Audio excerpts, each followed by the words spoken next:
Episode 62 of Strange Brow Radio. I'm your host, Tobe Johnson, and today we are going back into the woods with Andrea Billups, journalist, Professor Andrea Billups.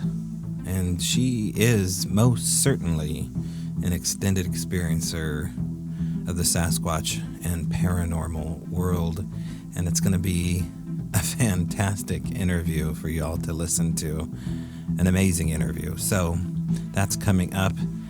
Hey, in this world of virtual reality where you're washing your hands before and after every loved one, these small town businesses online need your help, including, you know it, Feral by Erin, ERYN at Etsy.com. You have to go onto Etsy and type in Feral by Erin to see these museum quality alchemy sound tools. Feral by Erin. All right, we'll be right back with Andrea Billups.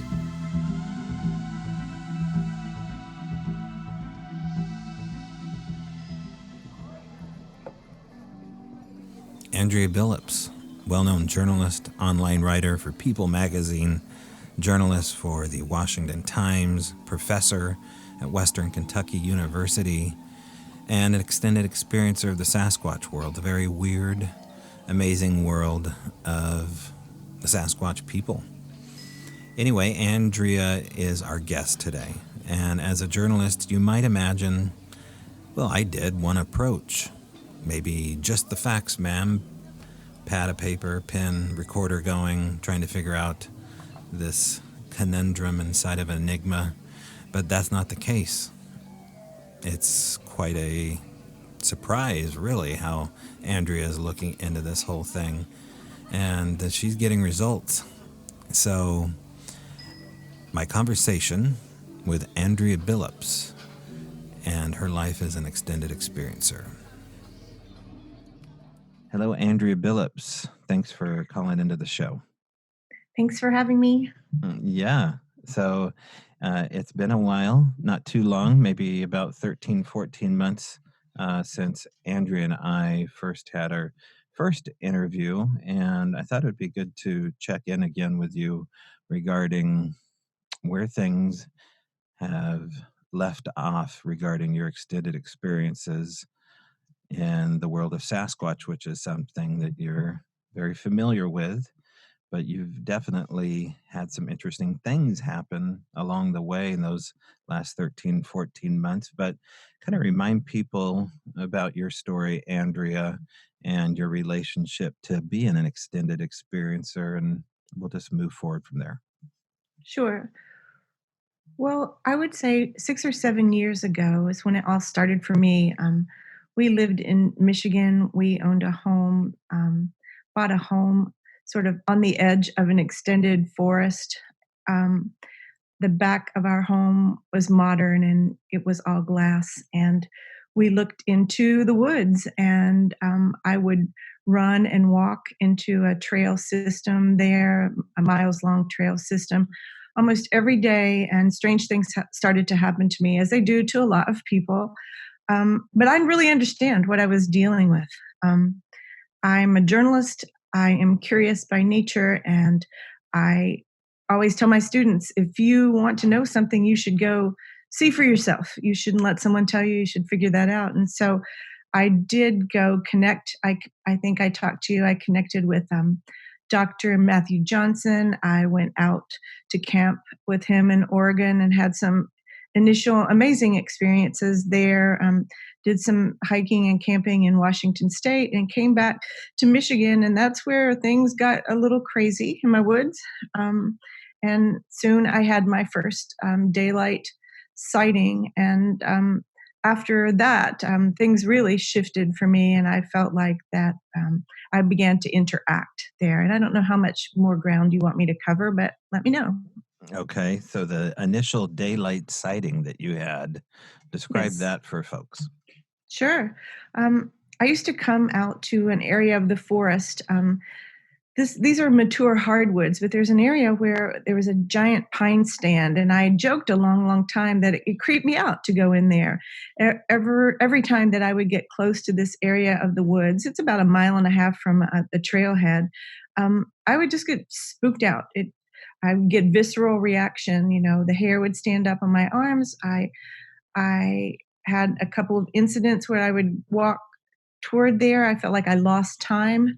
And I finally pushed past my fear, and I found this place, a really beautiful opening where there was a tree that had been hit by lightning, and I called it my angel tree.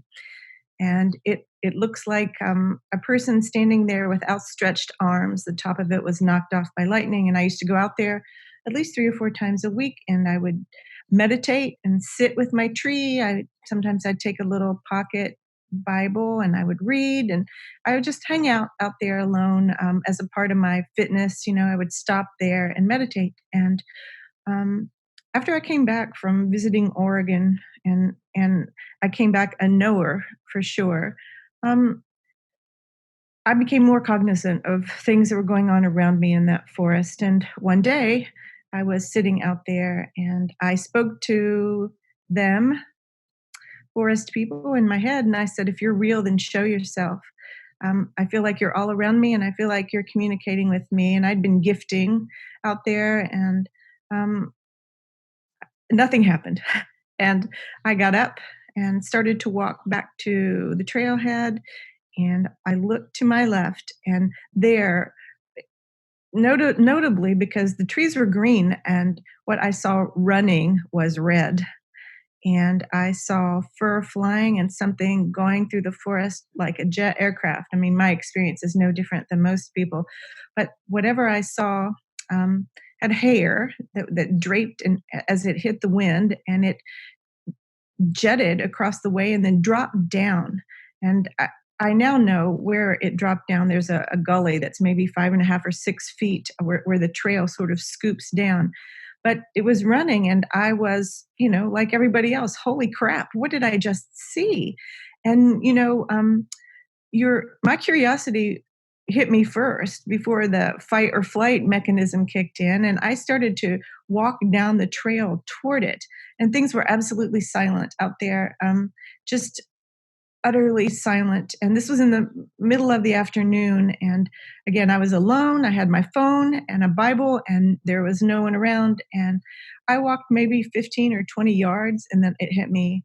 I am alone in the forest, more than a mile from even a trailhead, and I don't know what I just saw. And my breath was taken away, and then I began to just be afraid. I started checking myself, what's around me, is what did I see? And your head sort of puts you in that space. Did I see a squirrel? Did I see a fox? But I knew rationally that whatever I saw seemed to hit me at eye level, and I'm about 5'3". And then I got really afraid, and I turned around, and I'm not a runner, but I ran. And I ran out of that pine stand and across a marsh and up a hill till I couldn't breathe, and I had to stop. And I sat down on a log and tried to process what was going on, tried to catch my breath. And maybe 2 or 3 minutes after that, I looked across the way, and this is kind of a rolling landscape, and a log got dropped out of the top of a tree, maybe from about 80 feet high. This log, maybe it was 3.5 feet long, looked like someone just stuck their arms out and dropped it. And I watched it fall, and I heard it smash the ground, and that really scared the crap out of me. And I stood up and I took off, and I ran all the way back to the trailhead, and I'm not a runner. And after I got it out of there, I just really needed to process what had happened to me. And I think the log was related to the sighting. I think it was sort of a sign off to say, yep, you saw what you thought you saw, and we're here, and we know who you are. You're here in this forest every day. Deal with it. But it took me a while, just like everybody, to try to process that. And then after that, the interactions just kind of got crazy. All right. Well, there's a lot there. Describe crazy. Um, so things started appearing on the back porch of my home. plastic toys, um, mice. Um, One day I came home after walking and there was one giant maple leaf that had been shoved into the door handle. One day I woke up and our home abutted kind of a marshland, meaning you could only walk out maybe 60 yards and then you couldn't walk at all because it was just cattails and no homes behind us or anything. And then if you looked a little to the left, you were in the dead forest. But back sort of on the right on the edge of that marsh, there was this big vine weaving that just sort of appeared in the trees there. I mean, it was ornate and it may have been 2.5 feet wide, just vines. And I thought, wow, that could not have happened before. And then I started having things happen to my dog. I had a large labby Sue, and she would every night she would go out on the porch and she would just stand and she would look in the same direction and just she didn't bark and she didn't growl, she just stared like completely still. And um, she would sometimes go out to do her walk at night and she wouldn't come back for a while. And um, I started to wonder, where is she going? Where is she going? And there was at the back of our property kind of a gully that shot down about 4 feet. I later thought about this is a great hiding place that anything in the dark, and there were no lights out there, nothing, anything could sit there and watch us because we didn't really have a whole lot of window coverings on the back of our house. We had floor to ceiling glass upstairs and downstairs, so anything in the woods could watch us. And we loved that, the natural world that was out there. But our dog had a lot of free space to roam, and she would just disappear and come back and be very happy. And I need to say too that our dog had epilepsy, idiopathic epilepsy, and she took medications that impacted her central nervous system. And this made her kind of walk funny and run funny sometimes. And um, after having sort of these interaction experiences, all the other things that people would describe, the whoops, the wood knocking, just the feeling of your being watched. I had a friend of mine, a good friend still, his name is Timothy Collins, and he lived in another area of Detroit. And he said, "You should talk to my friend Robin. She might be able to help you." And I was like, "Oh, sure." I didn't really know Robin. And he's like, "No, she sees things and understands things. And I want you to just tell her what's been going on in your universe." And so one night I called her, and it was kind of a miraculous and odd conversation, but it kind of went like this. So she was very reassuring, and she said, "Do you have a dog?" And I'm like, "Yeah." And she's like, "Does your dog walk funny?" And at first I said, "No, no, she's fine." And then I said, "Well, yes, she walks funny. She has epilepsy, and sometimes her medication messes her up." And she said, "Does your dog ever disappear?" And I'm like, "Yes." And she's like, "They're healing. They're trying to heal your dog. They say they're trying to heal your dog." And she's like, "Is your dog afraid?" And I'm like, "No." She comes back really happy in the middle of the darkness. And she's like, "Yeah." She goes, I'm just going to tell you some things and just accept them or don't accept them. But this is what I know." And she's like, "You have a clan of people who live in your forest. And one of them is a little girl and she watches you." She gave me a name of this person, and she's like, she's fascinated. And she says to tell you that she loves your blonde hair. And that really chilled me because Robin lived in northern Michigan and I've never seen her before. I did not know her before. And I was like, "Oh, okay." And she said, "She's been watching you for years. She follows you through the woods." And I'm like, "Oh, okay." And she proceeded to talk to me a little bit about this family of this little girl. And then she told me something really bizarre. She asked me, she said, she says to tell you that she likes your red rocking chair. And I said, "I don't have a red rocking chair." And she's like, "No, she's insistent. She loves it. She thinks it's beautiful." And I was like, I I'm not sure I understand. And Robin said, "Well, think about it. Just think about it. And I thought about it. And beside our bedroom downstairs, in a room that opens up glass to the woods, is my office. And it's a very long and narrow room. And at the very, very back of this room sat a red velveteen rocking chair and stool that was a gift from my partner's mother, an antique chair. I never used this chair really. I never sat in it. And you would have to press your face to the glass and look way, way back, like, you know, a good 15 feet back into this room to even see this chair.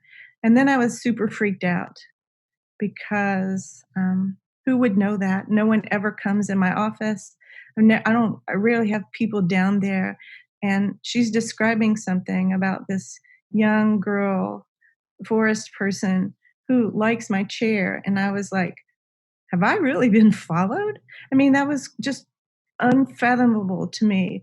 But I mean, how would anyone put those things together about my dog and this chair and our house? And uh, things continued. And my friend Timothy came down and he visited the forest with me. And um, he explained a few things to me about his experiences. And I felt like that I had a whole new appreciation to what was going on out there. And I don't know if you want me to stop or you want to ask me anything, but um, things really changed after that too. They got more intense. No, once in a while you get a guest on here and you just want to shut up and let them go for it. In your Okay. case, I really want to shut up and just let you go for it. So Okay. you've got All so right. much to give. Let me ask one question here because Sure. I'm dying to know things about Robin. Robin's experience with the Sasquatch world. Was she describing, in her terms, a Sasquatch? Was she going into detail about the appearance of the female or the little girl? What kind of details did she glean? She used words like clan, which are words that we'd probably be familiar with, but Yes. what kind of details did she describe? Well, she said she was a young girl, really young, and she was a part of a family of at least 8 people who lived out there. She told me things about this girl's parents, a father and a mother, Souths, that lived out there. She named them.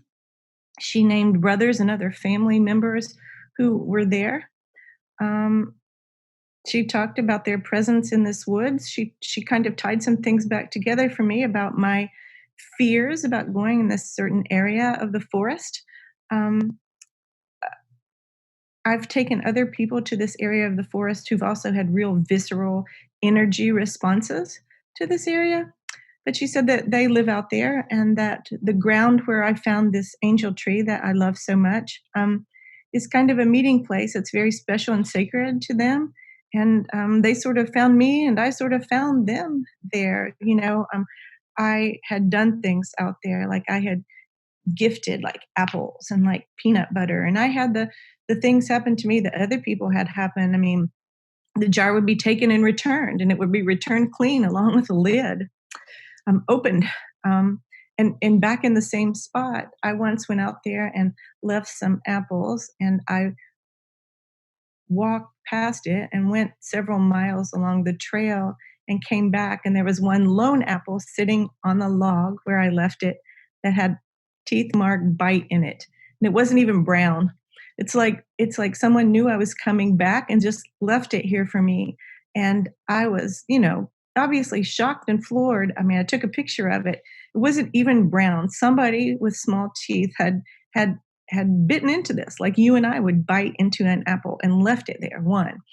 And I mean, that weirdness went on out there. So, um, my friend Timothy, I've only taken really 2 people out there to my woods. I'm very protective of this area.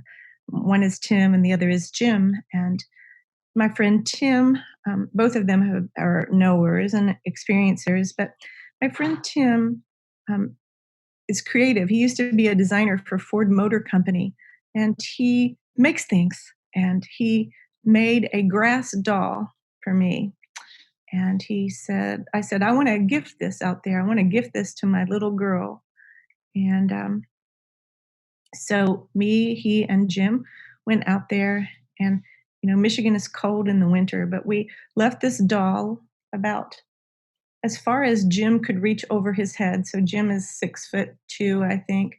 So as far as he could reach, we left it up in the crook of this angel tree in the very back of it, and sort of hidden up there.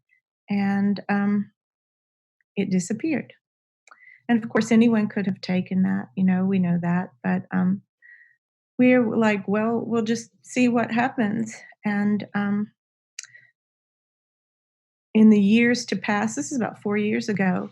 So 2 years ago, Tim and Jim and I met for Christmas, and we went on a walk in the forest, and there was lots of snow, and we came back and we found a trackway, and in an area of the woods far from my angel tree, but we found this trackway that came up over the hill, crossed a trail, then went up the hill, and then continued forward. And we were all really, obviously, like everyone is, you get stunned when you see a consistent trackway, but we thought that was cool.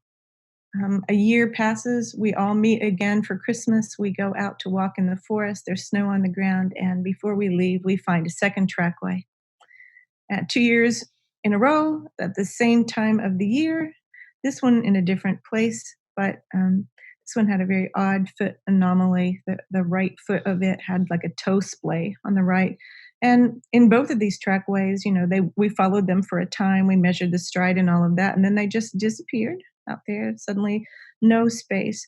But I moved away from there to go teach in Florida, and we eventually sold our house out there.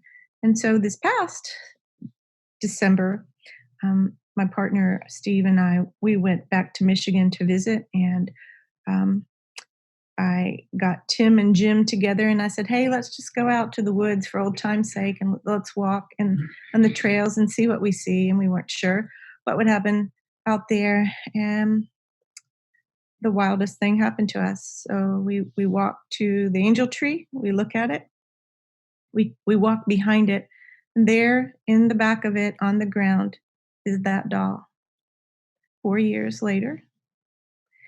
And I think you could have knocked us over with a feather. We were just stunned. And what was unique about it was that it was in really good shape. Like, it was weathered, but it wasn't wet, and there was a ton of snow on the ground. It wasn't all twisted and torn apart. It was just there. And the fact that it was there for us when we came out there, I mean, that's beyond bizarre. We're still not over it. We took the doll and we left some stones out there, some pretty stones, and buried them in the tree area. So it'll be interesting to see what happens. But so this is just kind of it's been like a magical place for me. But I've had significant things happen to me that have been related to that experience there that get even weirder. And it's very hard to talk about them because it makes you sound nuts to a greater population. For people who are interested in the things I think we're interested in, it's probably not nuts at all. But I mean, this young Sasquatch, this young girl, communicates with me, and she has for a long time. And she talks to me, and some of her clan have also talked to me very intermittently. They've talked to me, and she's grown up.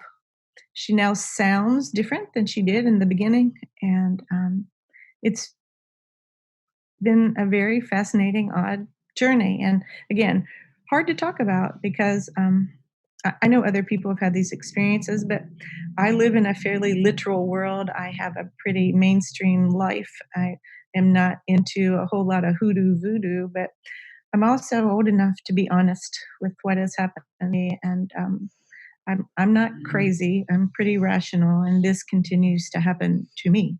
There are things talking to me and knocking on my door, and they continue state to state to state. And I now I consider them a blessing, and I'm okay with them. I feel good about my experiences, and I still don't understand all of them. But it sort of all started there in that forest in Michigan for me, and it's a very special place. Yeah, I can see why. Now, you've mentioned so many things that we've mentioned before over and over on the show. Lots of little small details, which I think are really encouraging for Hmm. anybody that's trying to snuff out the difference between fact and fiction. Um, this idea of synchronicity, why don't you speak about that? Because you mentioned a couple moments when the apple was left for you, it had no age in the bite marks. It was almost like it was done very recently, right before you came, the trackway that you found on or around an anniversary in the same area. Another little bit of what I would call synchronicity. Talk about your relationship with synchronicity and how it relates to the phenomena here. What do you think's going on? Well, I'm a skeptic because I'm a journalist. We're by our profession, we're encouraged to be curious and skeptical of things people tell us. And I would say that, as a journalist of 30 years, I always sort of try to look at all aspects or sides of things. How could this have happened? What would this mean? And so it's required a suspension of a lot of things for me. But I believe that all of these things are simply confirmations that what is going on with me, what I've experienced, are true and real, that there are beings out there um, who know me and know us. They know who Tim and Jim are, and they want to acknowledge that they are around us and care about us, like us. Um, and in that way, it's not scary energy anymore, it's loving energy, I would say. I feel very connected to what is out there. And again, I'm sure to my greater friend group and to other people who are not in this, it sounds absolutely crazy. But I have since lived in two places. I've lived in Florida where I've had interaction experiences. Um, I have lived, I'm living now in Kentucky, and I have had experiences out here that are very paranormal, I guess you might call them. I don't even know what the right word would be, but I'll tell you that I do think they are synchronicities. And I think that us, imagine finding a doll 4 years later. I mean, it's almost like you're back. We, we know you're back, and we're going to let you know, hi, guys. And I mean, that's very meaningful to us. In this space in the forest, I've I've had a human voice say something to me. I've seen all of the strangeness that people talk about, the floating plasma, the flickering lights, the orbs, things going on out there that are unusual. I didn't tell you before, but by this angel tree, one year, and after I first sort of oriented out there, um, I came out to the angel tree, and behind it, there was another tree that had been felled by lightning. And suddenly there was a nest that had been built around this tree. And it was enormous. I stopped counting after 60 um, branches, after I counted 60 branches that had been shoved in this nest. It was so tall that I'm 5'3" and that I could almost walk into it, under it. It was right there, like in that angel tree area. And for 2 weeks, it stayed there, and then suddenly it just started to disappear. It was done, and now you couldn't tell it was ever there. What was that about? I mean, again, I think it is a confirmation, and synchronicity is a great word. I feel like that everywhere I go, that I'm being reminded of some people who are out there and their abilities. So I'll tell you a story. Um, I have a friend, Daniel. He's a retired physician, and he came to visit me uh, a few weeks ago from Iowa, and he was coming through town, and we went near here, up near Mammoth Caves National Park, and I had been hiking up there a whole lot and had some strange things go on. Um, Very first time that I went in there to hike, got the whole wood knock situation and the howls and what have you. And I had to giggle, I'm like, here I am in one more state where the same thing is happening. But Daniel and I went up there um, late at night, about midnight, and it was freezing. And we went down a trail, a known trailhead. This is a massive national park. It was night. We went down a trailhead and got really creeped out. I decided we would just sit out there for a couple hours and see what happened. And here we go again. We started to see light flickers. We started to see orbs. We had a really unusual moment where the floor of the forest just started to illuminate, like the light shifted and it almost looked iridescent there. And here again, we are, in a random place and a random night, just being there. And we both, had to giggle because I felt like, again, people were communicating with us out there. And it was very overt. The communication was very overt. And so um, that's just another more recent kind of engagement that's happened to me. I don't even know how to describe these things. They just keep occurring. Yeah, I mean, they're beautiful. I mean, when you're describing something like this, it's such theater of the mind, and you're entered into this picturesque fantasy land that is a reality, and it's very difficult to, pull yourself out of it. I mean, you're reliving these moments here over this podcast with us.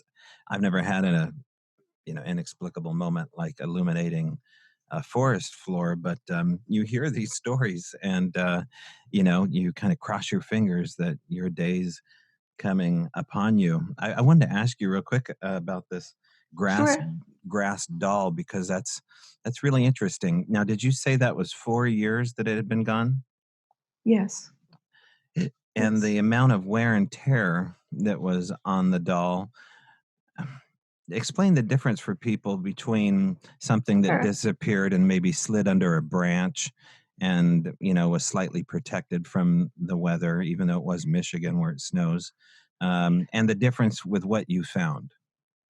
Sure. So Tim is really artistic, and he took like grass, and while it was supple and moist, he shaped it into a doll that's maybe, I don't know, 1.5 feet tall, like a doll with a head and arms and legs. It looked like a very crude sort of doll.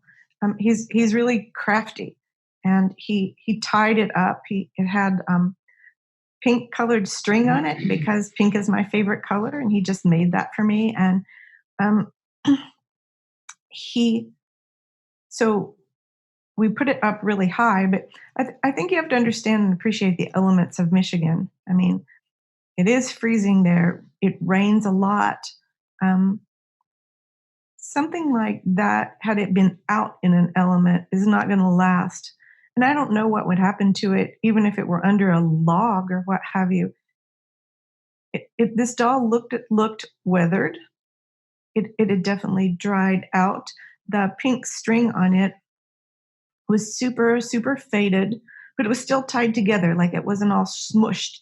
It didn't look like someone had sat on it. It looked like someone had tried to take care of it for the most part. It still had its shape and all of that. But we marveled at the fact that we sort of smushed it and it wasn't damp. And again, there was tons of snow on the ground out there. It was probably, I don't know, 18 degrees. And I mean, it gets sub-zero there in this forest. So wherever it had been protected. I mean, it didn't look like it had been in someone's house for 4 years, but it looked like it had been Right. saved, I guess. Yeah.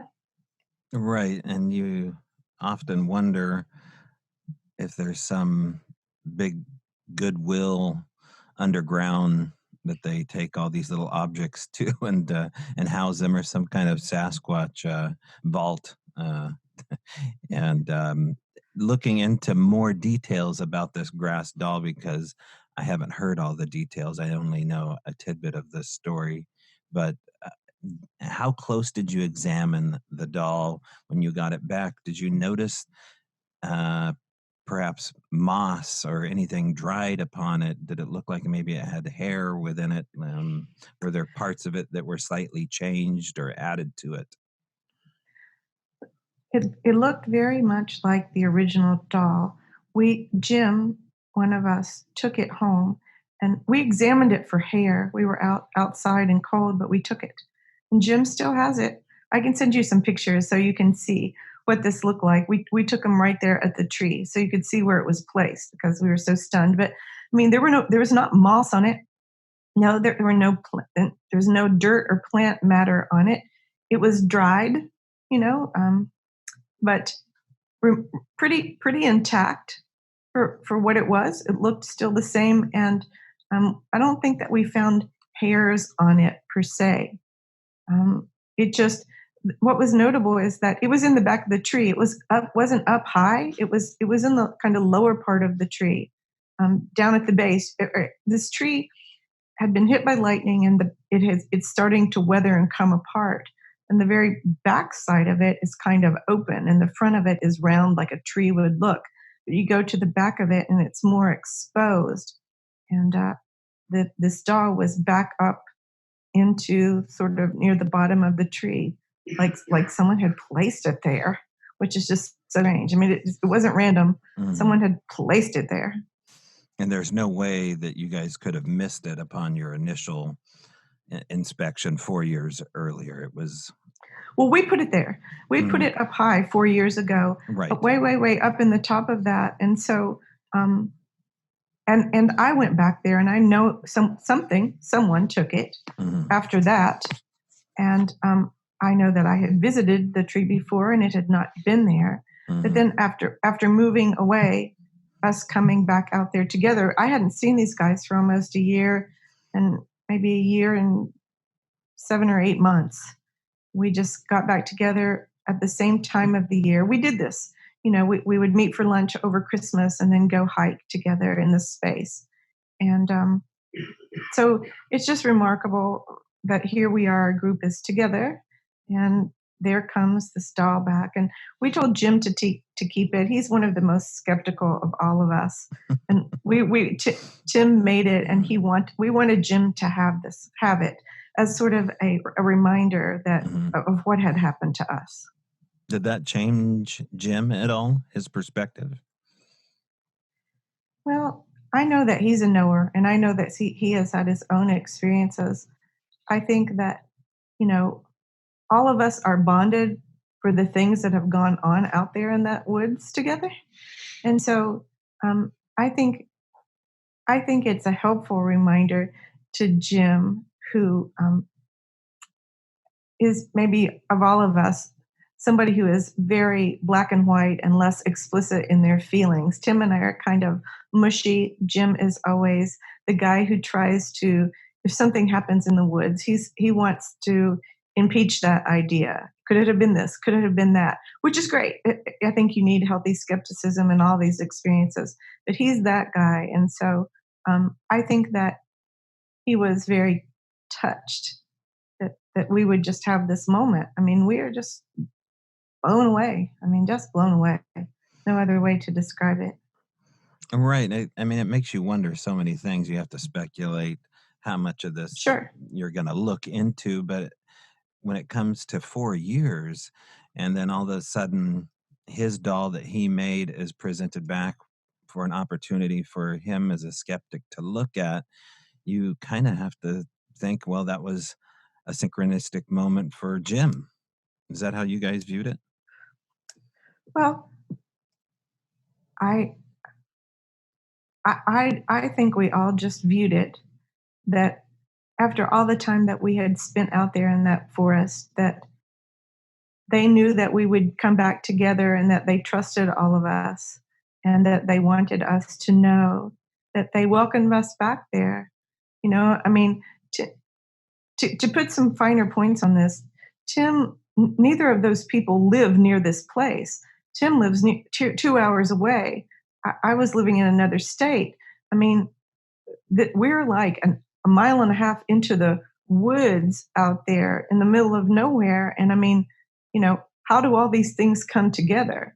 I mean, it's a lot of randoms that would conclude for us. I mean, how do you get these things to happen at the same time? I mean, I guess we didn't even know until the day before that we were going to get together. I mean, so I just think it's just bizarre. Just What kind of theories are floating around in Andrea's head on how synchronicity works? This appreciation for, we'll call them the others. I call them, Mhm. our new coin term that we're utilizing around here is the tailor, because there's so many tailor-made experiences for individuals. So the tailors, we'll call them, when Okay. they provide these kind of experiences for individuals or groups to experience these things at certain precise times.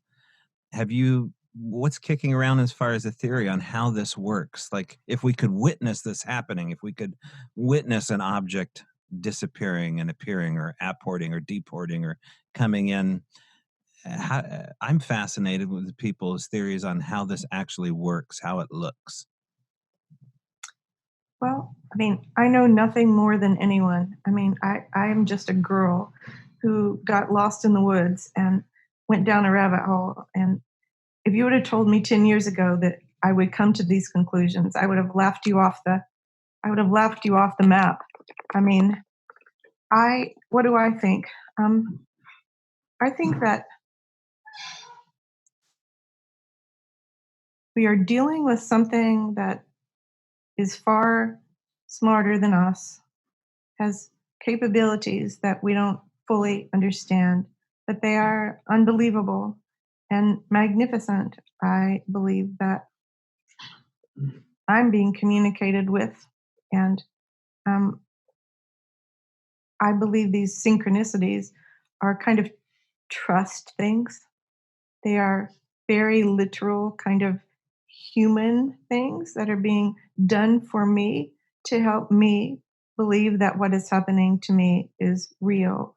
I don't believe that the tailors are going to walk out and say, shake my hand, but I believe that they want me to know that I am connected to them. And I believe I believe that I am connected to them. And I believe that there's a lot of like love and compassion and uh, feelings that are very genuine in this space. I mean, I have I have respect for what I'm dealing with and the power of what that is. And I'm 100% sure that I don't really understand it all. But I believe that I'm dealing with something that is both flesh and blood and also so much more. And I believe that I have sort of opened up a sort of portal for communication with them. And they continue to communicate with me. I mean, the first time I went hiking when I was teaching in Florida, I went out in the woods and found immediate sign, just immediate sign. And crazy things would happen to me there. The owl calling outside a condo that I lived in, just the owl calling. One night I was reading a book, um, and I heard a native flute tone just blow in my room. Um, my dog, Labby Sue, was with me, and I was up at night reading because I had insomnia. And all at once, I'm reading a book about Sasquatch and native culture, and there is just a flute tone, and it's symbolic because I am a flute player, and I um, but it's apropos of nothing. And when I heard this tone in the middle of the night, my dog, I thought, did I just hear that, or am I crazy? And my dog low growled at the same time. It's like she heard it too. she experienced it too. And um, there have been other moments of weirdness that continue to occur. I mean, so I'll double back to you and tell you a couple of things. My partner Steve, he travels a lot, and one night I was in the Michigan home before we sold it, and I was sleeping, and I was awakened at about 3 in the morning. Things happen at 3 a.m. I don't know what that is about, but um, I was awakened, and I felt like I was on my side, and I felt like something was holding me down along my ribs and along my side. I mean, pressing me down to the point where I just couldn't move. I was immobilized. And I first I thought, am I dreaming? Is this just crazy? And I started to thrash, trying to get away from this almost. And I hear my dog. She's low growling again. She's sleeping in the room. So I felt like something was there with me. And um, I must admit that before this happened, I had had some conversations in my mind where I said, I invite you to come closer to me and make deeper contact. And that was too deep.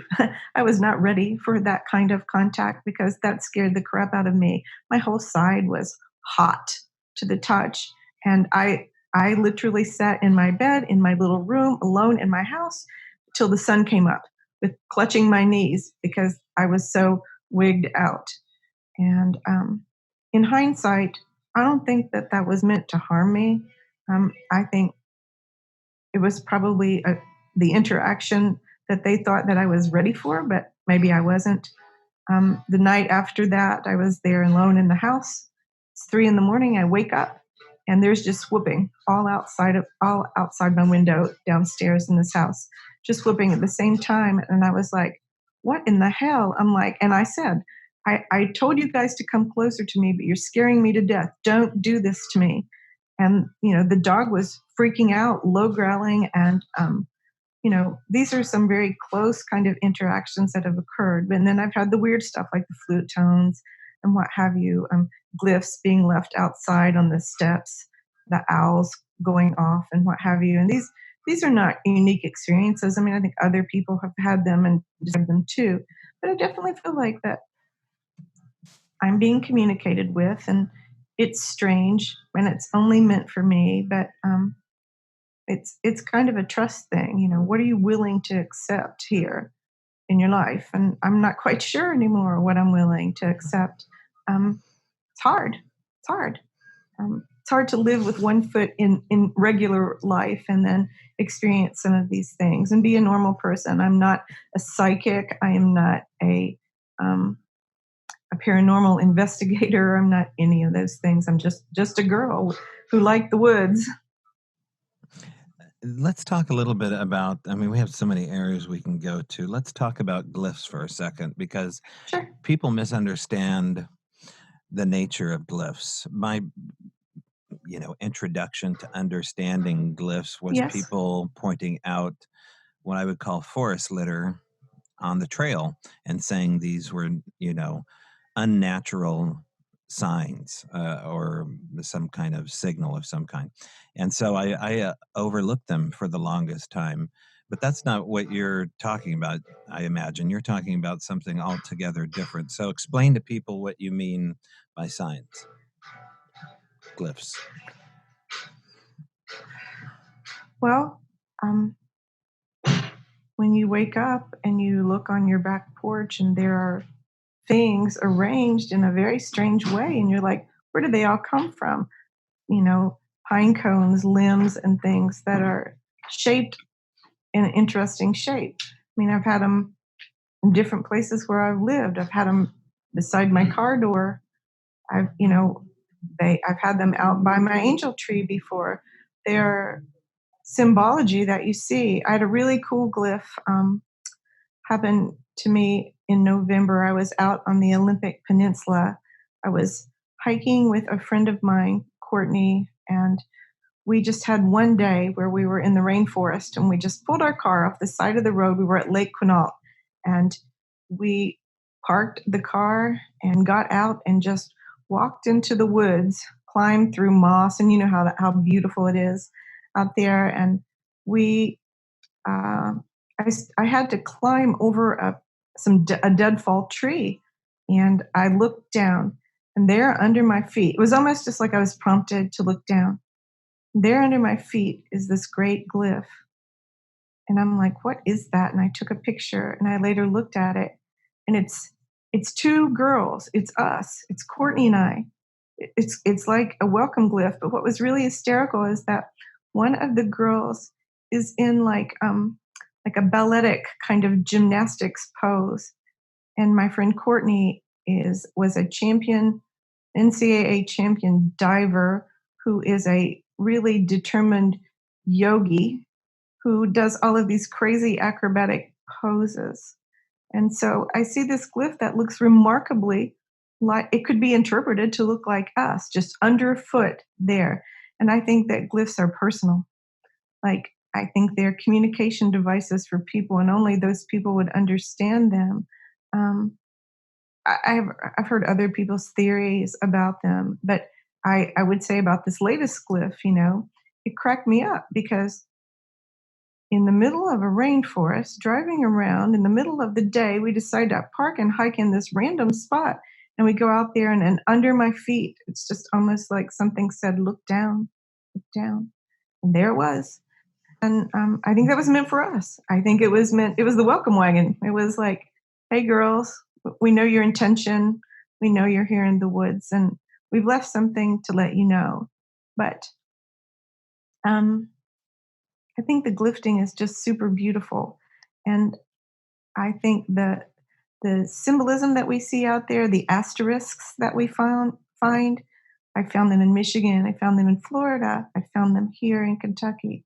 It's the same symbol all over. I've seen them out there in your neck of the woods. The A's, the letter A's that are like a star A that you see made, the same symbology. I mean, and then the other things like the tree pullovers, the jammed limbs, and that kind of thing. I mean, I I found a really cool teepee structure back in December in Michigan, uh, when we were out there before. It's the same visual that my friends see in British Columbia and Oregon and wherever. I mean, they're all so interconnected around the country. It's shocking and amazing. When you're out, do you record it all? Are you interested in having, some kind of record of events? Do you film? Do you do other things like this? Sometimes I do. Hmm. I have intermittently videoed things.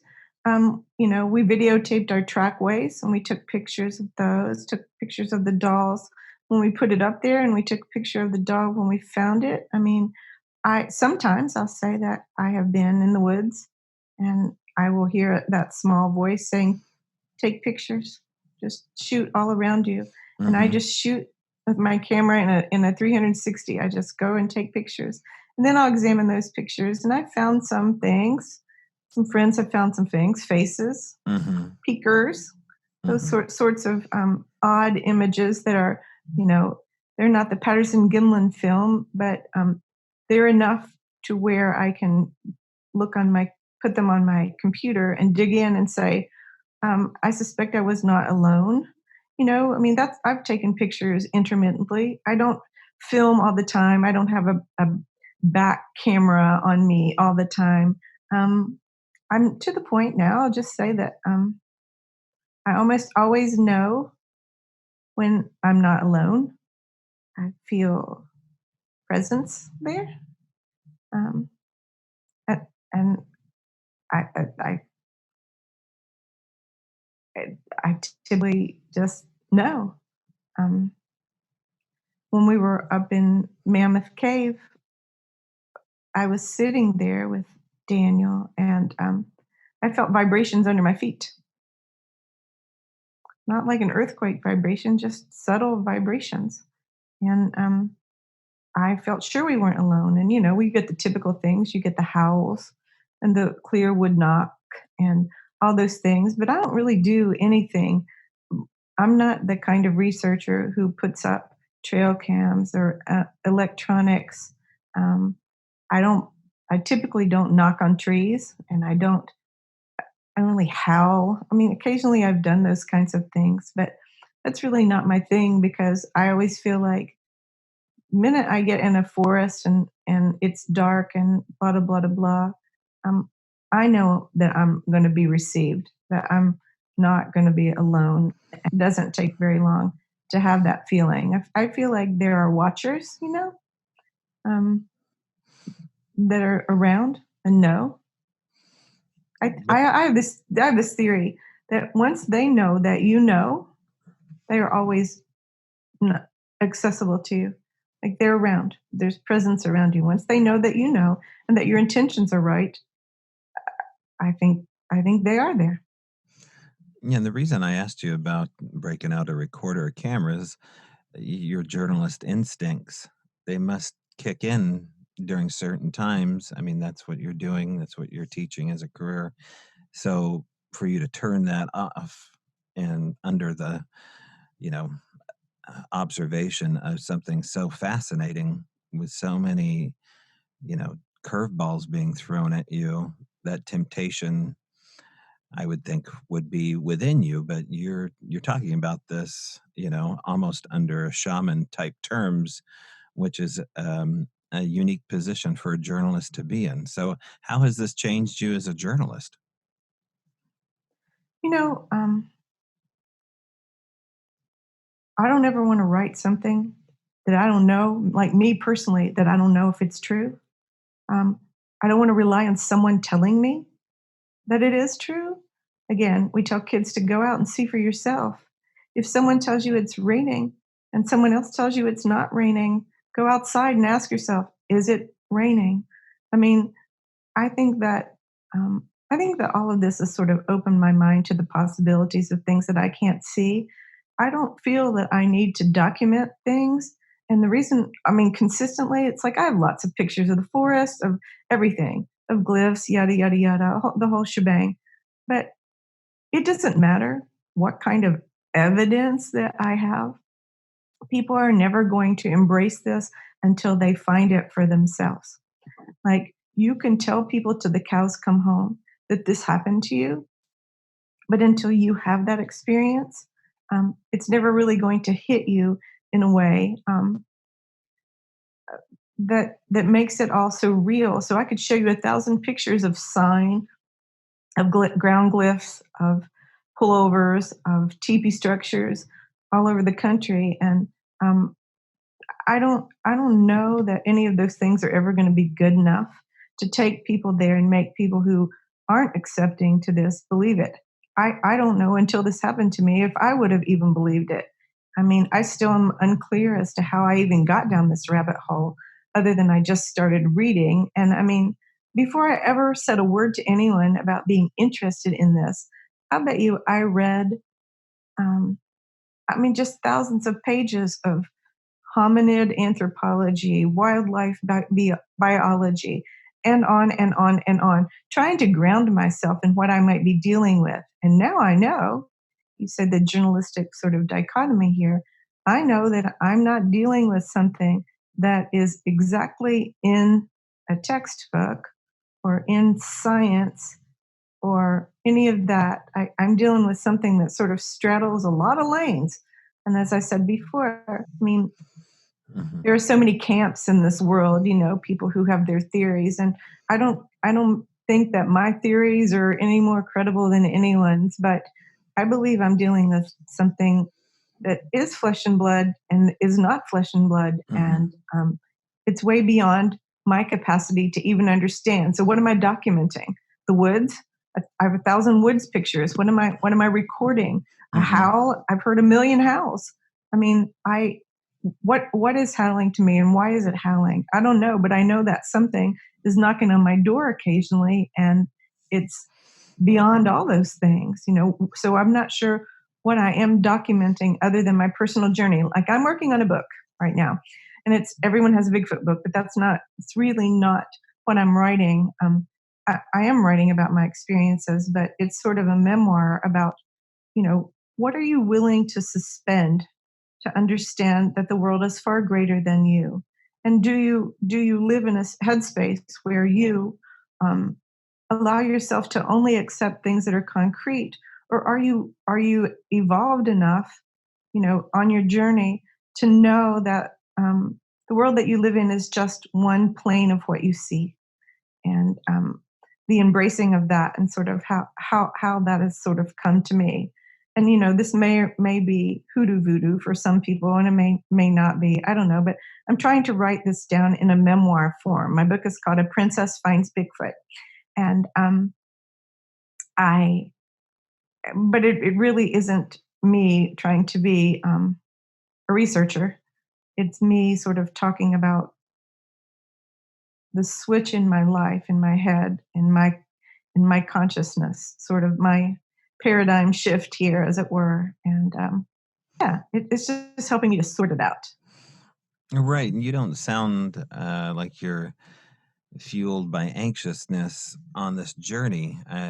Someone who has the discipline of just the facts to report the truth, to find out where truth is, to go out and find out for yourself as a professor. You could have gone one or two ways with this and been completely frustrated by how little there is to know. But you're in a position now where you're kind of walking, like I said, this in this shaman journey, understanding something very spiritual, very supernatural, to the nth degree, really, and walking along it acceptingly. And it's a I relish in this interview with someone like you that is so accepting of the supernatural, but yet has the integrity and discipline of being a journalist. And so it's a very interesting interview for those reasons, Andrea, and I'm sure you must hear that all the time. Now, you've alluded to specifics, though. You've alluded to names for individuals, in particular, this little girl that Mm. knows intimate parts of your house. So I assume there's either some clairvoyance or there's somebody in the house observing you and where you live. Um, as far as the secrets that are concerned, with as far as information of Sasquatch and the things that people hold back, names are one of those things that sometimes people don't like to talk about. Is that the case with names of Sasquatch in your clan that know you? Um, I know their names. Mm. I mean, I know I think I know their names. Um, I I don't talk about them. I don't say them that much because they're so odd. Some of them are so odd. Um, and you know, my little girl, her name is Regina, and um, what kind of a name is that? I've never heard that before. I even know how it's supposed to be spelled, and I don't know where it comes from. It just is, and um, the names of these other people out there have sort of been revealed to me too, and um, not all of them communicate directly, but some of them have. And I tell you, it's very hard to just tell somebody, a regular person, about this because it sounds so fanciful, if just not crazy. And there is that disconnect for a reporter. Like, what do you believe to be real and what is not real? Who would you share this with? Because it makes you sound, frankly, crazy. And, I don't tell a lot of people about my clan. I only tell people that I really trust because I don't expect them to accept it. Um, I know people who are in this world who say things and offer them up as maxims, like this is the truth and this is how it happens, and if you don't believe this, you're wrong. And I think that that's a horrible approach. I think that people have to come to this, like, you're going to have to find yourself in this. And I believe that the more that you open yourself to these things, the more experiences that you have. You just have to be willing to not judge what has happened to you, and more so just letting this come to you. Like, this continues to evolve for me over and over. And I stopped trying to put a finer point on it. to try to discern what it is. I just know that it's happening to me, and I consider myself sane and lucid and grounded, and it continues to happen to me. I mean, who's talking to me? Um, this young Radina, I believe, has gone and looked in my house, and can I prove that? No. Um, but these are specific things that have I've been told that are true. The thing with our dog, does she walk funny? Um, who would know things like that? The dog. I mean, all of it put together sort of makes sense to me, but it probably wouldn't make sense to somebody else sitting out there. People would look at me and say, "You're crazy," and I don't know. I don't know why you would ever say these sort of things. I have friends who tease me, all the time. Oh, it's this Bigfoot thing, and I'm like, well, it's just so much more than the Bigfoot thing. And but I'm going to need several hours, and you're going to have to suspend your reality check to even get in the middle of this. And it's taken me a long time, just years, to get comfortable with, and not judge it or be afraid of it. I just don't judge it. It continues to happen. So, What would you say to people that say Sasquatch heal? Sasquatch what? That Sasquatch heal, that they have healing powers, healing principles. What do you say to those claims? I think that's true. I think they are true. I believe that they are here with some purposes and with some gifts. Um, I have had a number of friends who have felt that they have experienced those healings. Um, you know, um, it's like I'm a Christian person, and my faith is real important to me, and I don't try to shove it down people's throats or even expose myself in that way. But I mean, I believe that all things come from one creator, and those are one of those things. When people ask me, how can you say that this thing mind spoke to you or did this? How can you explain orbs, or how can you explain, you know, these irrational things? And I will say, well, the Bible is incredibly supernatural if you pay attention to it long enough. I mean, there are crazy, amazing, supernatural things that have gone on, in the stories of the Bible. So why wouldn't I believe that in today, if you're paying attention, that those things are also going on around you? So do I think they can heal? I think some of them can. I think some of them have those sorts of gifts. I think some of them are watchers. I think some of them are protectors. Um, Yeah, I think some of them come to people to shift their thinking, their consciousness. I think that's what some of these relationships are with people. And that sounds rather deep and weird too, but that's just what I think. I mean, and I'm not I think maybe the difference between me and some other people is like I'm not trying to drag you along behind me to convince you that this is true. This is just what I've experienced as true. My truth. Well, okay. Let's talk about that phrase, my truth. As a journalist, how do you approach a statement like that? Because there's a difference. I mean, first there's a legal difference, right? Because you can obfuscate all sorts of things by using the term my truth, but Yep. you're talking about the truth. So the truth, according to me, are things that concretely happen to me and that I can speak to only through my observation and experience. So that is my truth. I mean, I don't know the whole truth, but I'm saying that when I talk about these things with people, I try not to talk in he said, she said, they said. I'm just going to tell you what happened to me in my personal experience, and Right. you can judge or not judge it. I feel very comfortable in saying what is and what isn't, and what I do and do not know. If someone were to administer a lie detector test to me, I feel 1,000% sure that I would pass that test.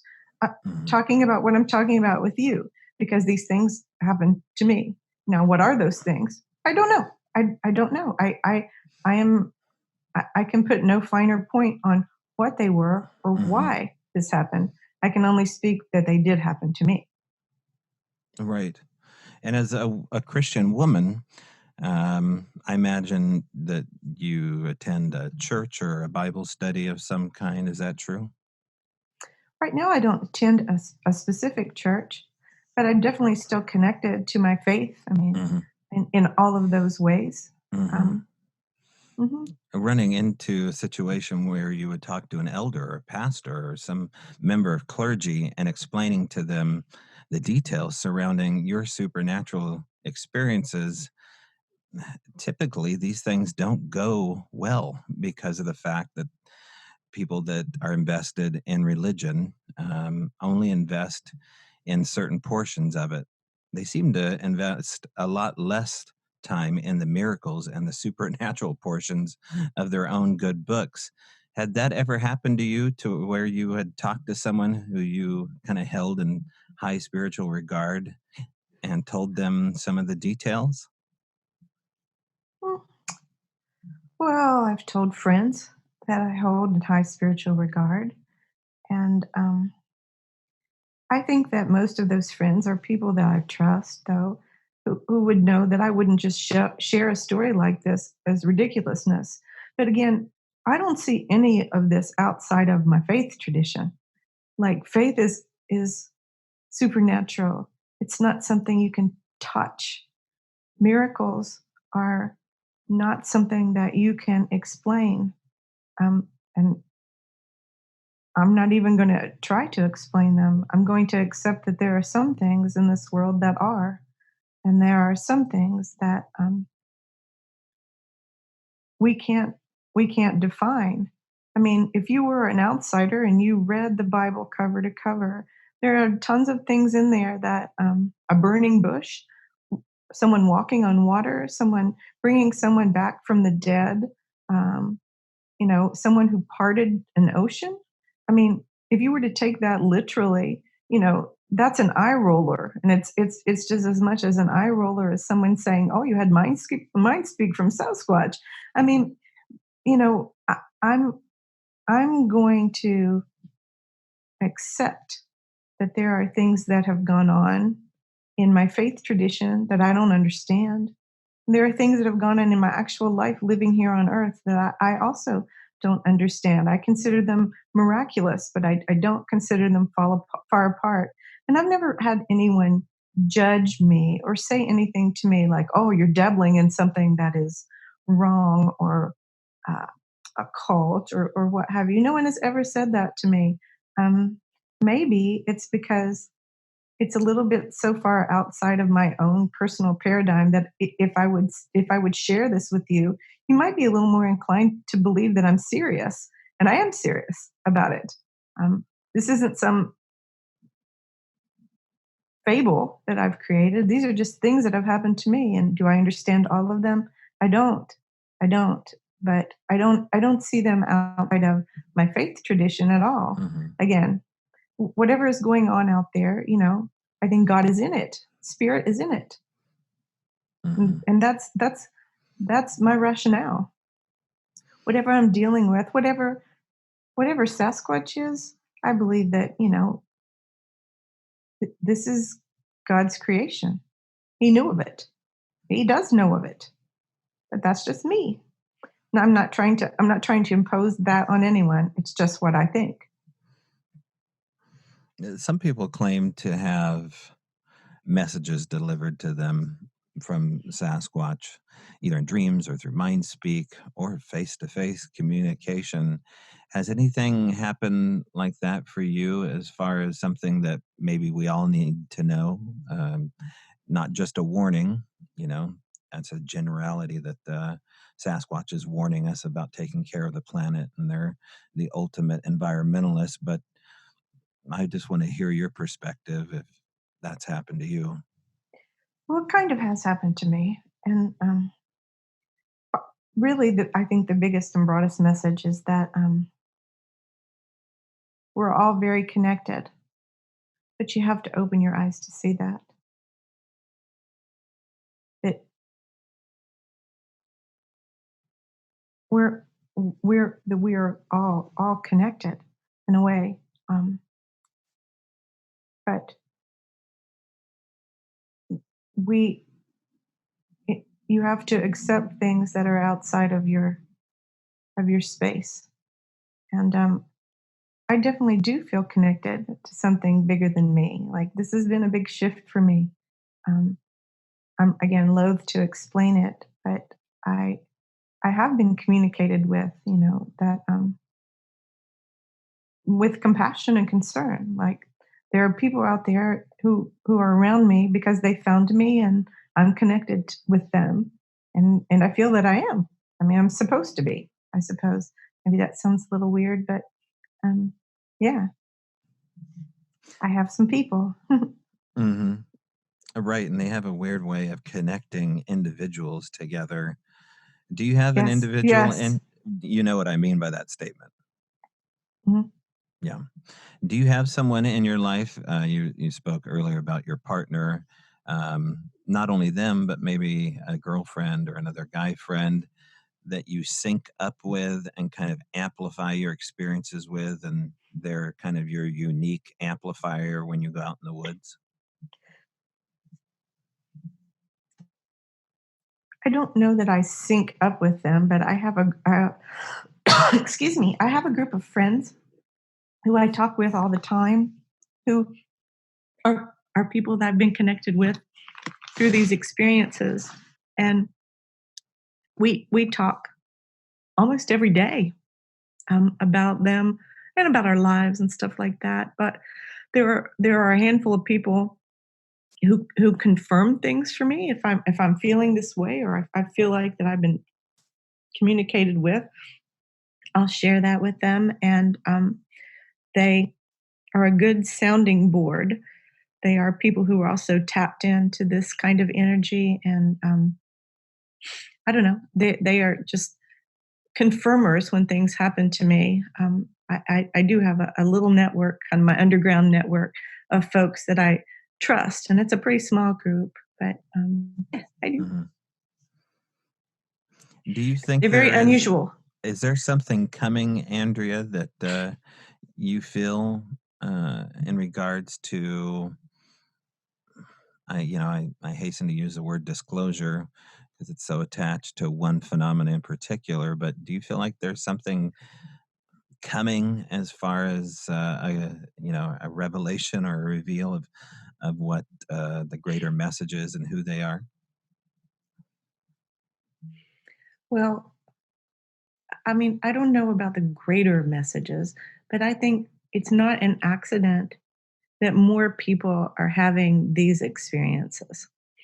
Like more it's not an accident that people are making these connections, and they're very personal and very unusual and very real. I mean, we there's just a I would say this, that the flesh and blood community, the people who are tree knockers and trail cameras and all of that kind of stuff going on out there. I think, and I've had some sidebar conversations with some people who are very well known in this realm, who I've just asked some kind of point blank questions. And one of them, I won't even say his name, but um, he's kind of a hardcore, not anti hoodoo voodoo guy. And I said, so be honest with me, 20 years ago is what you thought they were, what you think they are now? And he said, absolutely not. My thinking is different. I think that um, people now who have been invested in this, who've spent years in the forest, as they say, and blah, blah, blah, blah, blah, are having their cages rattled a little bit because some of the paranormal aspects are starting to hit them squarely in the face, and they're being confronted with those things, and they're having to deal with them. And I think that's fabulous, and I don't think that's an accident. I think that we're not I believe that these things communicate on their time and their space, and um, they come to people as it should be. um, I don't know if I'm making any sense, but I think there are more people out there who are finding out that what they're dealing with is not some hairy beast of the forest, that you're dealing with something much more miraculous than that. And they may not talk about this publicly, but many of them are starting to talk about it privately, and I think that's huge too. I think that's the shift. I think we're starting to see that, and I think it's wonderful. It's great. I don't know about any grand message that we have. I mean, I don't know about that, but I'll leave that for bigger minds. Yeah, I think we know the same people, and it is a little bit frustrating on one end of the spectrum. Although you're happy the shift is happening, it's the lack of I guess conversation that happens with the people that basically have had to eat crow on their behalf all along here, and it's a matter of I guess just nodding your head politely and moving along, which is what we try to do here. And I understand exactly what you're talking about as far as the grand conversation that may or may not happen here, but I kind of wonder about some kind of awakening happening. I don't know how that would look, but if it's connected at all to the UFO phenomena, maybe these things will kind of expose themselves on some grand scale. I cross my fingers with that, but who knows? So, Andrea, you talked earlier about a book. Tell us more when that's going to come out. Well, I'm still in the middle of sort of writing this. It evolves. I do a lot of writing projects myself, and I teach full time, and so there's not a lot of happy time for me to play with this. But it's just something that I've been working on for maybe the last year and a half, and I feel like I'm about halfway through what I want to say, and I hesitate to talk about it because every quote unquote researcher has a book, and I just kind of giggle and I'm like, of course you do, of course you do. But I mean, I think this is a vanity project for me. I'm just writing for myself, and if other people read it and find it illuminating, that's great. But I just want, before I move on to another realm, I just want to say, I want to put it down what happened to me, and with the hope that someone finds, connectivity with me and my experience. And again, I don't put myself out there as any sort of Bigfoot researcher or any kind of special person. I'm a girl who writes pretty, and I'm a girl who's had some experiences, and I will share those, and take with it what you will. Yeah. And what was the name of the book again? It's called A Princess Finds Bigfoot. Okay, now you know the name of it, folks. Keep an eye out for Andrea Billups, The Princess Finds Bigfoot. So, Andrea, I appreciate you coming on and talking so forthright with all of us about your experiences. And I look forward to seeing you eventually out this way. And hopefully we can continue this conversation. I'm coming your way this summer, and I hope to see you in person. And I appreciate the opportunity. Sometimes it feels good to have a safe space to really just share. So thanks for that. I'm grateful. Absolutely. All right. Thanks for coming on. We'll talk to you soon, Andrea. All righty. Thank you. Bye-bye. Bye. Well, that's Andrea Billups. Thank you again, Andrea, for talking to us about your experiences and your continued experiences. I'd be curious to see that grass doll. It sounds pretty darn familiar. Not the grass doll, perhaps, but definitely the way it was delivered. I'm telling you, a lot of this stuff is like a genie in the bottle. And once you pop that cork, you ain't putting it back on. It's ever present. So get out there and enjoy this magical world. Andrea implores you to, and so do I. Go out and find out for yourself. Be your own journalist of the facts at hand. So I'm sure we'll be talking to her down the road. Okay, coming up, well, first of all, let's talk about what happened last week. We did an impromptu webinar, virtual webinar, because of this COVID-19 outbreak. And if you listen to the previous podcast, we covered that pretty specifically, and the feedback from rich discussion with me over the coronavirus. Had mixed reviews from all of you, but for the most part, as the reins keep tightening down, the panic has its own leg, its own virus, and the panic seems to have its own power. So we are underneath government orders via the Governor Inslee, who has put 3 specific counties in Washington state under, I guess they call them prudent judicial orders, legal orders, that you can have no more than 250 people in a single setting or group. So you can imagine for some of these churches, definitely more than 250, certain venues, bands, meetings, conferences, all of these things right now are being extra cautious up here to not break that new order brought down in the last 24 hours, I believe. So things are getting interesting around here, and maybe that podcast will come in handy a little more down the road. The reason, of course, we did that is if this is nothing to worry about, no big deal, but maybe these are jewels in your pockets for a future, scenario. So we're glad we did it. Okay, maybe you'll expect more out of me in that way. Down the road, I hope I never have to do another podcast like that, but if I could stay in the woods and talk about mystical beings, I would. But sometimes you're pulled back into society. Oh, I'm just getting a text here from the governor. Looks like we're going to hand out $1,000 bills on Main Street at noon. I'm sorry. That's the other podcast. All right. If you have a strange story, get in touch with me at strangebrowradio@gmail.com, and don't forget to give us those 5-star reviews. That helps us out considerably. And remember, I will see you in the trees.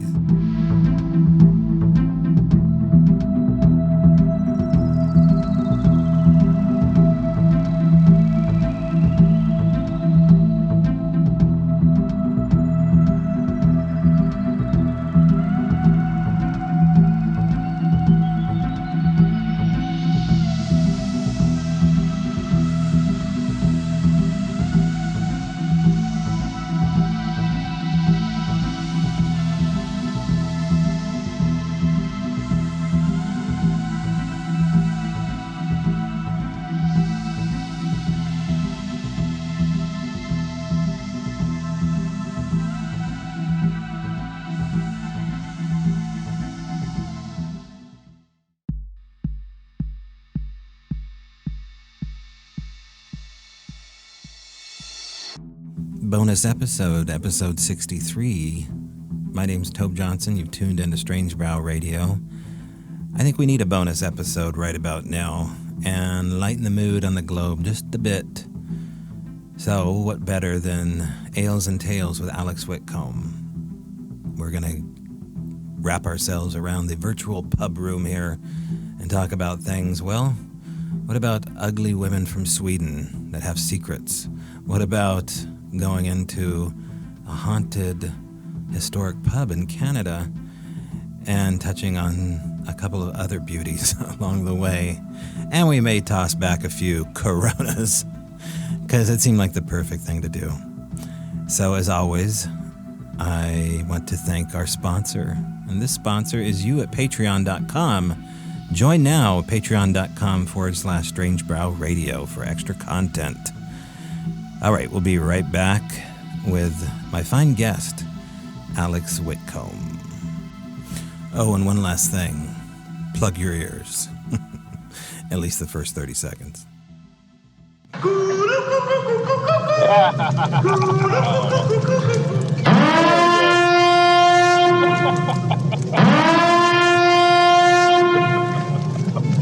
That, my friends, is the sound of Alex Witcombe up in the Great White North, and I am Tobe Johnson from Strange Brow Radio. Thank you for joining us. How you doing, Alex? I'm doing good, Tobe. You? Good, man. It's good to talk to you. Yeah, you too. All right, so that, my folks, is the sound of Bill and Doug McKenzie in the beginning. If the name Strange Brew, did I say it wrong? Wait. Bob and Doug. I don't fault you. You're American. It's okay. Bill and Bob. Okay. It's a federal crime up here in Canada to get their names wrong, though. That is. You guys are going to hit me with a pair of tweezers, and I'll go home for the evening. A hockey stick. A hockey stick.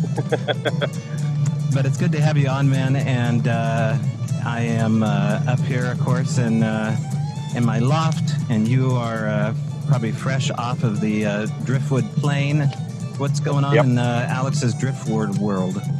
I've spent the last 2 days working on my driftwood VW Beetle. Okay. It's 1967 full-size VW Beetle. I just put the doors on today, opening doors. I was pretty excited to actually get some good progress on this thing. Yeah. Very cool. It's finally shaping up. I can't wait to see it done. Yeah, and you've been working like a dog on dinosaurs too. Oh my God, yeah. And the client basically ordered 10 more for resort up here. So I'm just, I've got a lot of work, which is good. Yeah, you got to go check out Drifted Creations on Facebook and look at Alex Witcombe's work. Of course, this wouldn't be Ales and Tales without both of those in the beginning. And today, well, what are you starting off with? What are you pouring in your little glass? Oh, I got me a grapefruit sour. Gross. No. No. Keep going. Oro Blanco, it's called. Phillips Brewing and Malting Company from Victoria. I love sours. This is actually a lower alcohol percentage, 4.2. Bright, beautiful sour. I can't really. The grapefruit is just very subtle, but oh man, it's super refreshing. Okay. Yeah. All right, everybody, run out and grab that.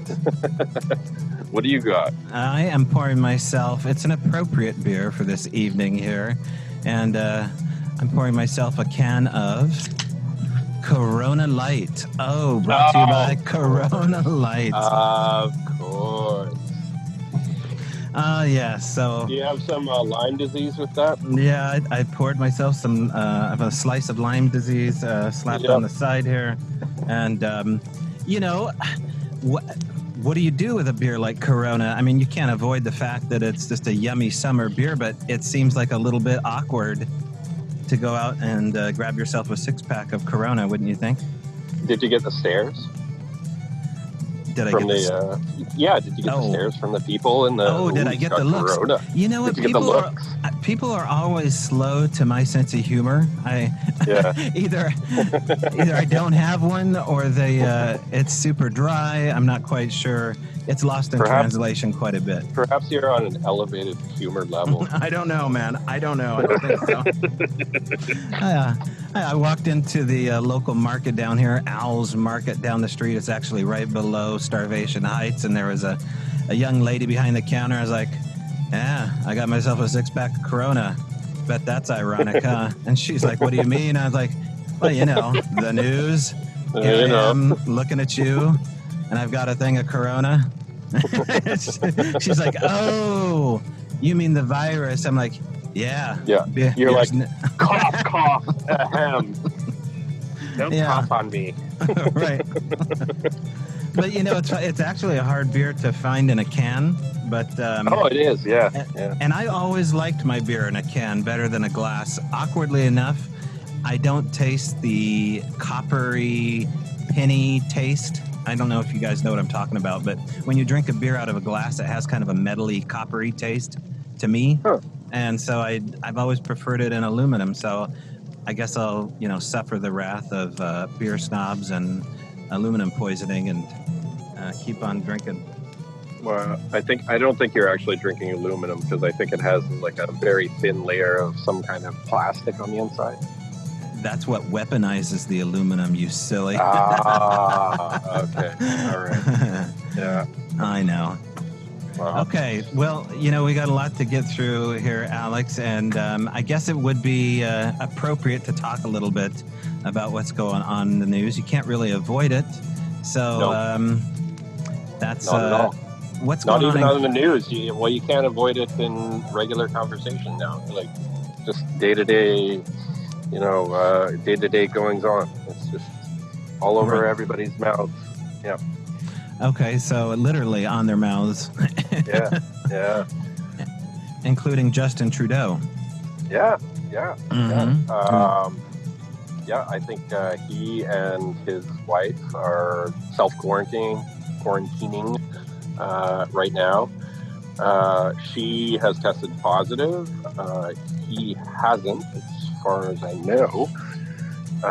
But good for him for just manning up and saying, okay, yep, gotta quarantine. So. Right, as where our fearless leader thinks that he's invincible against this virus, and when asked why he didn't go in for his initial testing after standing next to a guy that tested positive only days ago, he said, maybe I'll go get the test. So I love the differences between what's going on here and everywhere else. Yeah.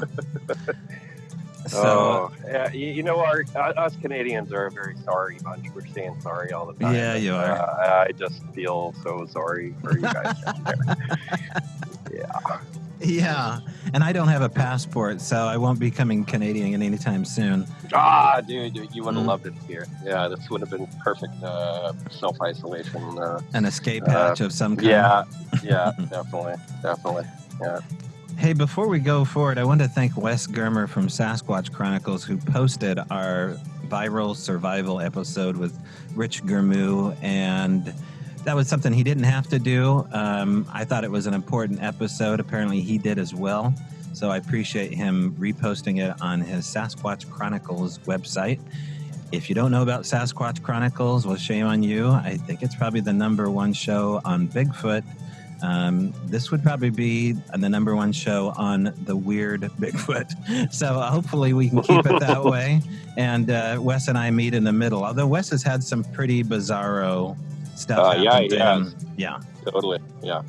And some amazing accounts of the woo on his show.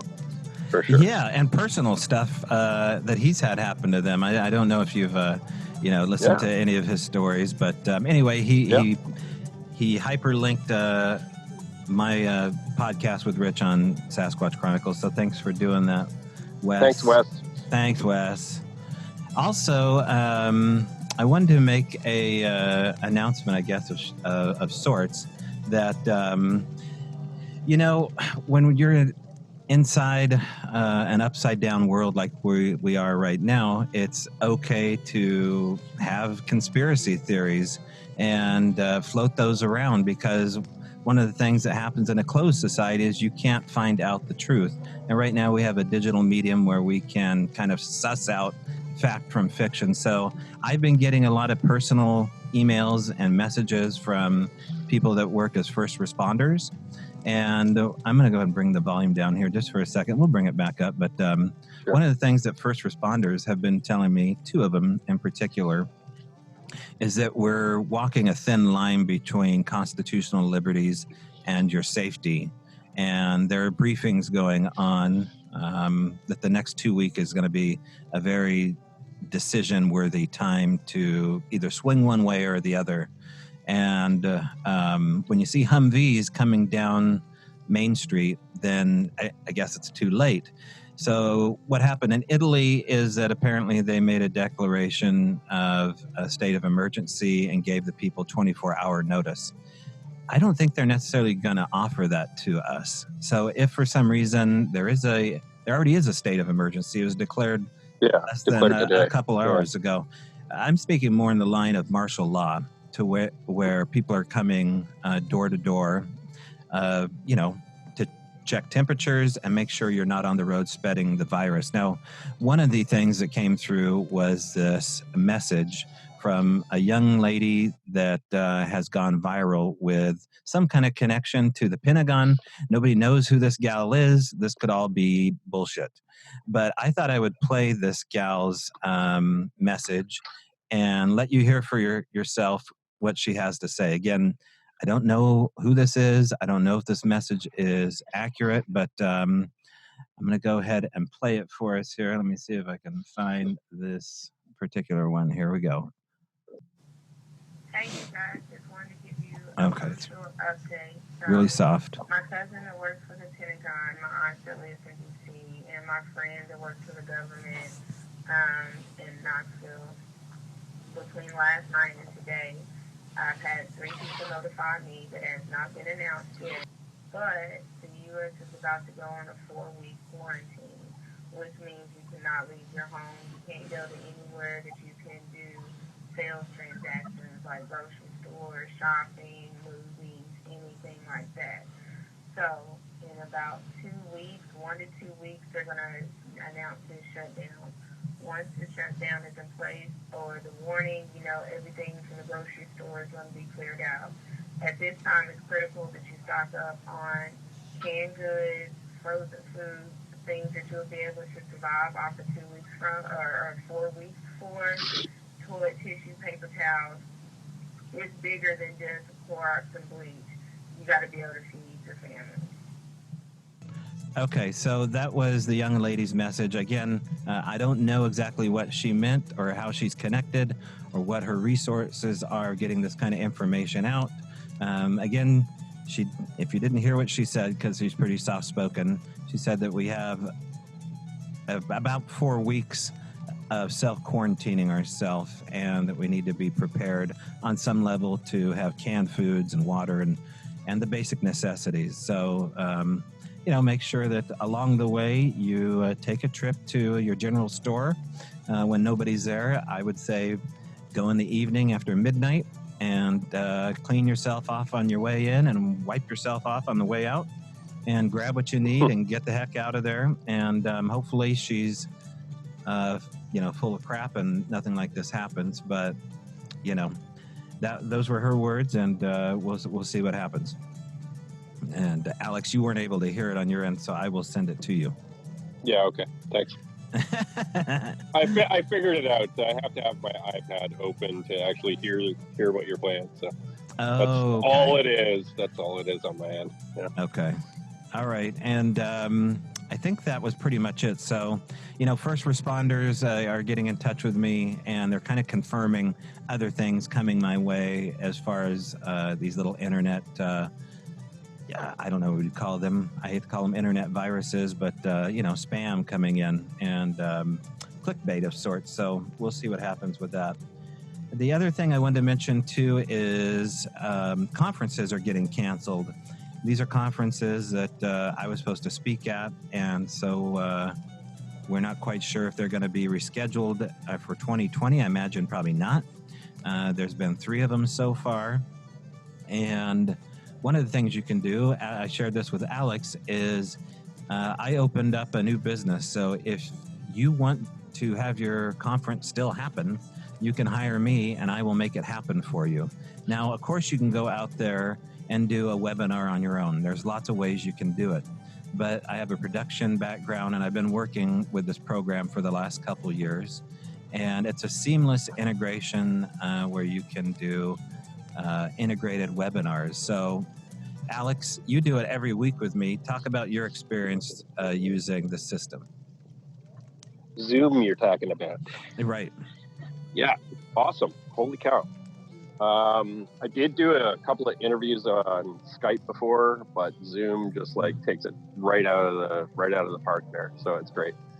Right. And what a platform. It's easy, it's intuitive, everybody can get on, it's easy to work around, and very good.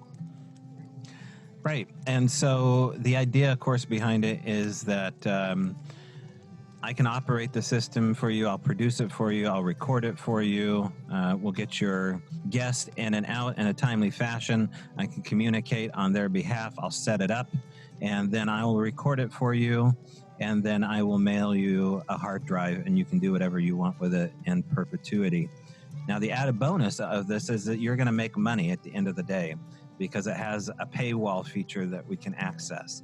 So, for example, if you have 500 people that you want to sell tickets to, I think that's our limit right now, and you have 10 speakers or panel speakers, they can all go online and speak to 500 people, and we can pre-register them online. They pay with PayPal. I think they can even pay with a regular credit card, but it's mainly PayPal. And then the money goes directly into the event organizer's PayPal account. It's all linked to PayPal. So directglobalwebinars.com. That's the website. If you want to book me, I've got 2 gigs so far coming up over the next 3 weeks. That's directglobalwebinars.com. And I will support all of your hosting needs for meetings, as small as 2 people up to, 10. But the idea is now you can go global. We can reach out to the stars without getting our hands dirty, and you can find yourself virus-free. All right. Nice. That's Nice. the end of the sales pitch here. Okay, so the other thing I wanted to ask you, Alex, is did you hear that Skinwalker Ranch revealed the owner? Yeah, I saw something about that. I did not look at the article because I was working, and I forgot to actually revisit that. Okay, So, well, let's yeah. let's look at Newsgeek. Skinwalker Ranch owner reveals UFO hotspot is wired with sensor cameras. The once secret owner of purported Utah UFO hotspot Skinwalker Ranch has stepped forward, describing a bevy of sensors and cameras he's installed all around the property. And he's calling UFOs UAPs here, so that's the jargon that they're using. The guy's name, he bought the ranch in 2016, Brandon Fugal, F-U-G-A-L, or Fogel. Age 46, well, he's about my age, a Utah real estate tycoon. Bought the 512-acre property from its former owner, the billionaire Robert Bigelow, who also sought out anomalous phenomena on his site. Officially owned by the Adamantium Real Estate, Fogel's ownership remained secret until Tuesday, when he had an interview with Vice News. Now, the reason that he came forward here, and I'm not reading anymore, is that History Channel is doing an in-depth, I believe, weekly show about Skinwalker Ranch, and I can't imagine that this guy's not going to be in it. So, exciting times. And linking to what we were, well, should I break this news? I probably shouldn't break this news, but there may be some Skinwalker news coming my way in relationship to the podcast, and hopefully within the next week and a half, I can help you be a part of that somehow. So I'll tell you more about it, but I can't. I don't have anything confirmed and blah blah blah. But yeah, Skinwalker Ranch, man. That's so where's the meat and the potatoes here? I want to know if he, with all of his sensors and cameras, like picked up anything. I guess that's going to be History Channel stuff, right? Aaron read this article to me while I was making coffee, and there were some really weird statements in here that I remember her saying.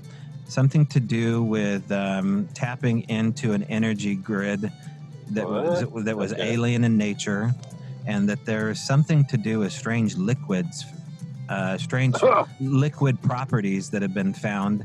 And I know she said it had something to do with blood. And I was like, wait, what's going on here? Whoa. Yeah. Okay. So I don't know what's going on. Maybe they found a pool of loche and they're going to, fuel the vampire underworld. I don't know. Yeah. Loche, I haven't heard that word in a long time. Nice. Oh, yeah. We'll have to do an episode on that one without the Irish pub music. That's a little too dark. Mm-hmm. Maybe that's the cure for the corona, is a healthy dose of loche. Yeah. In a can. Yeah, so today is really Alex's turn to take the wheel, and that's why I wanted to blab the first part. Alex, you were out and about with your friend Ken, And you guys got into some cool trouble and talked to people about what happened. Yeah, well, that was my first, I guess my first official interview, and holy shit, was that fun. We sat down. I invited him over to Quadra Island for the night, set us up in the haunted Harriet Bay Inn. I learned quite a few stories, actually, that I had not heard from him, which was very enlightening on my end. So we did the interview, and I did book the 2 haunted rooms, the ones where most activity had been reported. But I guess the hostess there knew Ken and upgraded us to the suite. Ooh. So, yeah, I know, a 2-bedroom suite, full kitchen, dining room, living room, balcony. It was like the best place in the house. And she said, "Don't worry, it's still haunted." I was like, okay, all right, set us up. I love her already. Yeah. Oh, there's the music. Right. Go ahead. Sorry about that. So we did, we did check out the actual haunted rooms beforehand. They were super small and super, so we were very taken with that suite offer there. So we took that up, and I set my recorder up for the night. All I heard was me snoring and farting, but we did have some interesting activity. Yeah, we did. Yeah. One of Ken's watch actually got moved to a very interesting place. He was up at 4:00 in the morning, searching for probably half an hour, looking for his watch, and wow, he found it wedged in between the nightstand and the bed, and it is literally impossible for it to do that because there was no. Yeah, I did shoot a little video of him explaining it in the morning, and so that was very, very bizarre. And I also heard, what was that, 6:00 in the morning? I was up in the upstairs bedroom, and I thought I heard Ken get up, rummage around the kitchen, do some little clinking, clanking sounds, and open and close the cupboard. Not that there was anything in the cupboards to even look at. I was like, why is he rooting through the cupboards? Turns out it wasn't him. He was like totally asleep. So yeah, something was rummaging around the kitchen. But yeah, it was a really cool night. We had a lot of fun, a good time to reconnect. Ken and I have known each other, I don't know, probably since 2005 or 6 or something like that. One of those friendships where you just instantly connect and share a lot of stuff. In our case, it's absolutely stupid, bizarre humor that not a lot of people get, but we have fun with it. I know the feeling. Yeah. Yeah. And so, Ken can't be with us today for a real specific reason. Yeah. He just got back from New Zealand, and he was not really ordered, but it was a very hard suggestion by his doctor and his work that he should spend a couple of weeks in self-quarantine. So that's where he is. People are going to get to know themselves all together better during this time, aren't they? Yeah, totally. Oh my goodness! I'm in a very good position because I basically just like I'm an introvert, and I'm isolated. I isolate myself anyways. I don't really go out and do much except go out and get my breakfast in the morning and coffee. And, right. So the kids are scared of the driftwood man. Don't go near the driftwood man. I dare you to go out to this cabin and touch his door. I saw him out with a piece of driftwood looking at it funny. Don't go near that guy. He's going to make a giant lady and keep her. Okay, just look in the mirror and say, driftwood, 3 times. 3 times. And legend has it, he'll show up. He drifts in. He'll kill you, and he'll drift right out. Oh my goodness! All right. Well, I've heard bits of your interview, and it came out really good. Yeah, I was impressed with my new equipment here, and and we even got the authentic pub atmosphere that Strange Brow Radio is so well known for. So that was fun. Yes. Yeah. And I think I'll be doing my interviews there again, because that was great. No, wherever you were was perfect, and the audience will hear that in this episode. It's not everybody's favorite thing to have a little bit of ambience in the background, but I just super don't care, because I love it. Because it's your damn podcast. Well, all the weird stories I ever heard happen with ambience in the background, and a lot of them were told in a nook in a pub somewhere with a pint of Guinness between my hands. Yeah. Well, it's part of the history of the show, right? Yeah. Okay. Well, that's so Ken's got some. He's got some really fascinating orb story. Obviously, two instances where he stayed at the HBI and had some very interesting ghost experiences, as well as somewhat of a vortex or a portal.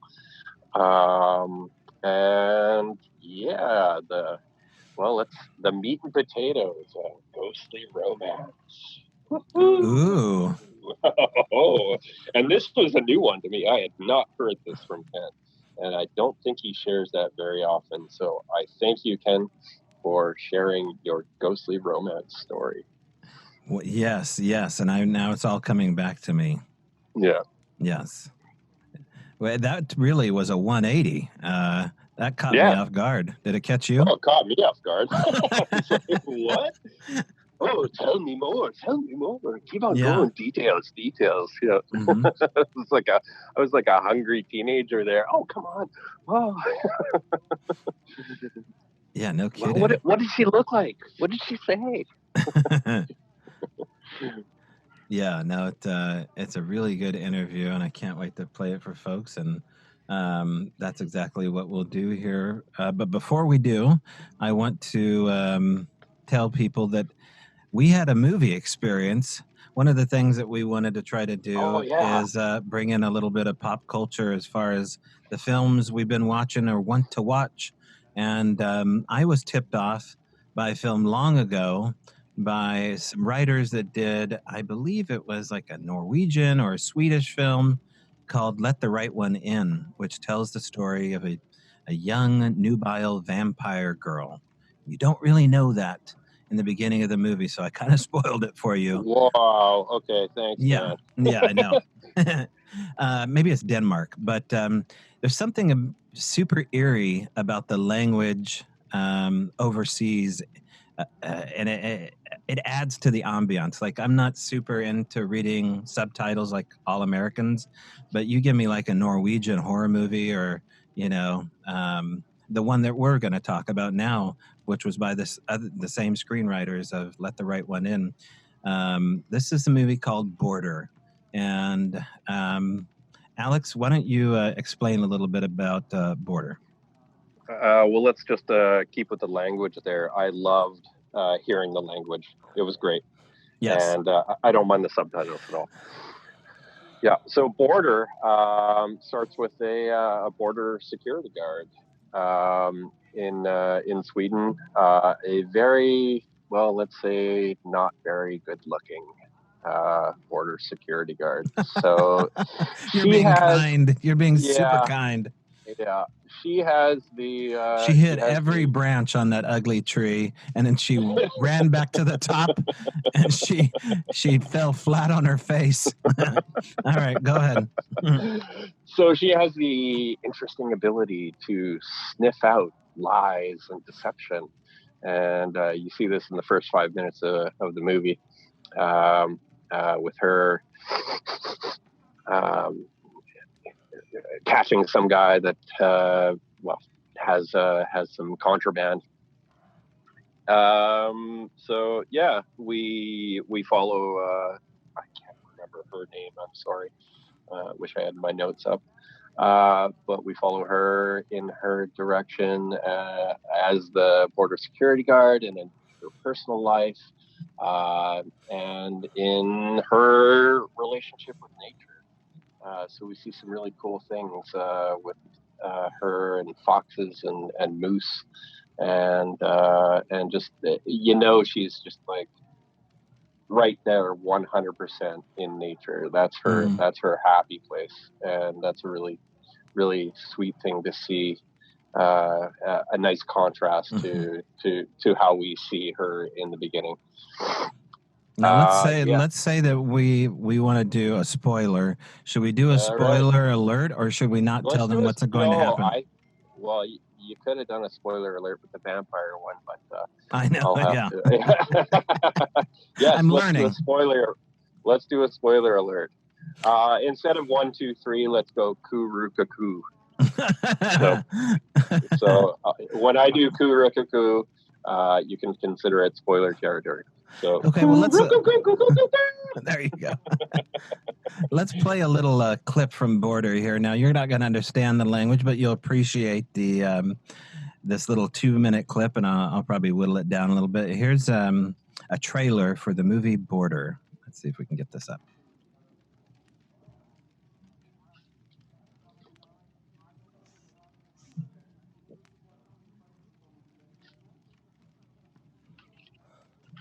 Oh, wait, you can't hear it, can you? Well, I got my iPad open. I should be able to hear it. Yeah, let's do that part over again. So let me start over again. Here is a clip from the movie Border. Let's bring this up here and hit share. Okay. All right. Yeah. Here's a clip from the movie Border.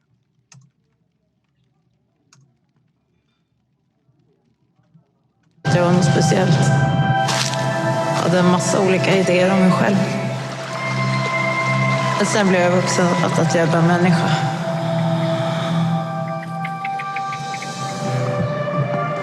Kan man verkligen lukta hur folk känner? Okay, wait. Now that sentence right there, that little statement she made, did you hear that? Mm-hmm. Okay, to me, that's a beautiful, eerie statement. Like the enunciation of way that she's speaking is so eerie and so beautiful at the same time. Yeah. Would you agree? Oh, yeah, definitely. Yeah, the language is almost like wet. There's like this wetness. Yeah, and I think it really adds to the. Can we do the spoiler thing here? Okay, so let's do the spoiler. So now, if you don't want to hear what this movie is about, fast forward, a good 5 minutes, and then you'll get to the rest of the story. But here's the actual theme of Border. Go ahead. So she's a troll, and she's an ugly troll. But she's not very. There's no hot trolls. It's all relative, right? Yeah, maybe she's the hottest troll around. Yeah, okay. It certainly did get hot and steamy in quite a few parts. Oh, we'll get to that. Yeah, we're going to get to that part. Not knowing the Swedish language at all, to me, really helped me get into that mode of oh wow, yeah, it's very foreign, and she's a troll, and the language almost seemed like troll-like to me. It was really cool. Oh, it's so fitting for all the. The cinematography of this is stunning. I think. It's stunning. Really beautifully shot, and it's so foreign to an American film, just like Let the Right One In, that you've not really seen things like this in cinema shot this way. And there's so many weird shots and angles, and it's just like, well, who are these people? She's got this weird scar on her cheek on the left side of her jaw, by her eye, and then all of a sudden this other homely, weird looking dude who seems really perverted and aggressive is super into her, and you find out that he's going to disclose to her when they're hot and heavy that they're trolls and that her human parents, have lied to her, and it's all believable. That's what's so good about it. It's so believable. Yeah. Yeah. The lightning scene was amazing when they're just huddled under the table. Like, oh, that was great. And well, I mean, what you sent me initially was this YouTuber going on and on about like, oh my God, it's like the weirdest movie I've ever seen, and I can't believe how weird this movie is, and blah blah blah. Please like, share, and subscribe if you like this. And I didn't actually find it that weird. Like, this was my type of movie. Right. I enjoyed the shit out of it. I really did. Even in the weirdest part, it was awesome. Of course we liked it. I've got a 8-foot Sasquatch in my garage, and you've got a T-Rex on your patio. Yeah. So it was fitting for us. Now let's move into the nitty gritty. I wish I had some porn music queued up for what we're about to describe. Maybe I can do that in post. I'll ad-lib that. This is a graphic movie. Yes, this is a very graphic. There's a graphic scene. Let's put it that way. It's a very believable movie, and it's very disturbing, especially when it comes to what the creepy male troll is up to. Probably the creepiest thing that you can think of, right? Like Loesch creepy, adrenochrome creepy. And so he's into that. And he's basically trying to convince her that, hey, there's more of us like me. We happen to be down in the center of the earth and hanging out here once in a while, manipulating humans. Why don't you quit being a puss bag and join me down in the Middle Earth? And she's torn, right? And one of the things they do before he takes off to wherever he ends up is have hot, heavy love. And it is not going down like you expect. This is not 9.5 weeks. Let me get close to the microphone here. Okay. Sweet, sweet troll love. Ooh, yeah. Ooh, yeah. Oh, yeah. Lean in close to that mic with that troll love. Okay. I don't know if we want to disclose exactly what happens here, and I know you could probably Google that. I would save that. I think people would appreciate the surprise there. Let's just say you won't be snapping. You won't be snapping into a Slim Jim the same way anymore.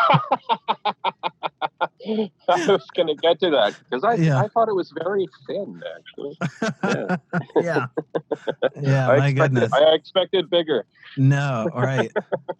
There's something more in the lines of like a Bic pin and a hot dog combined.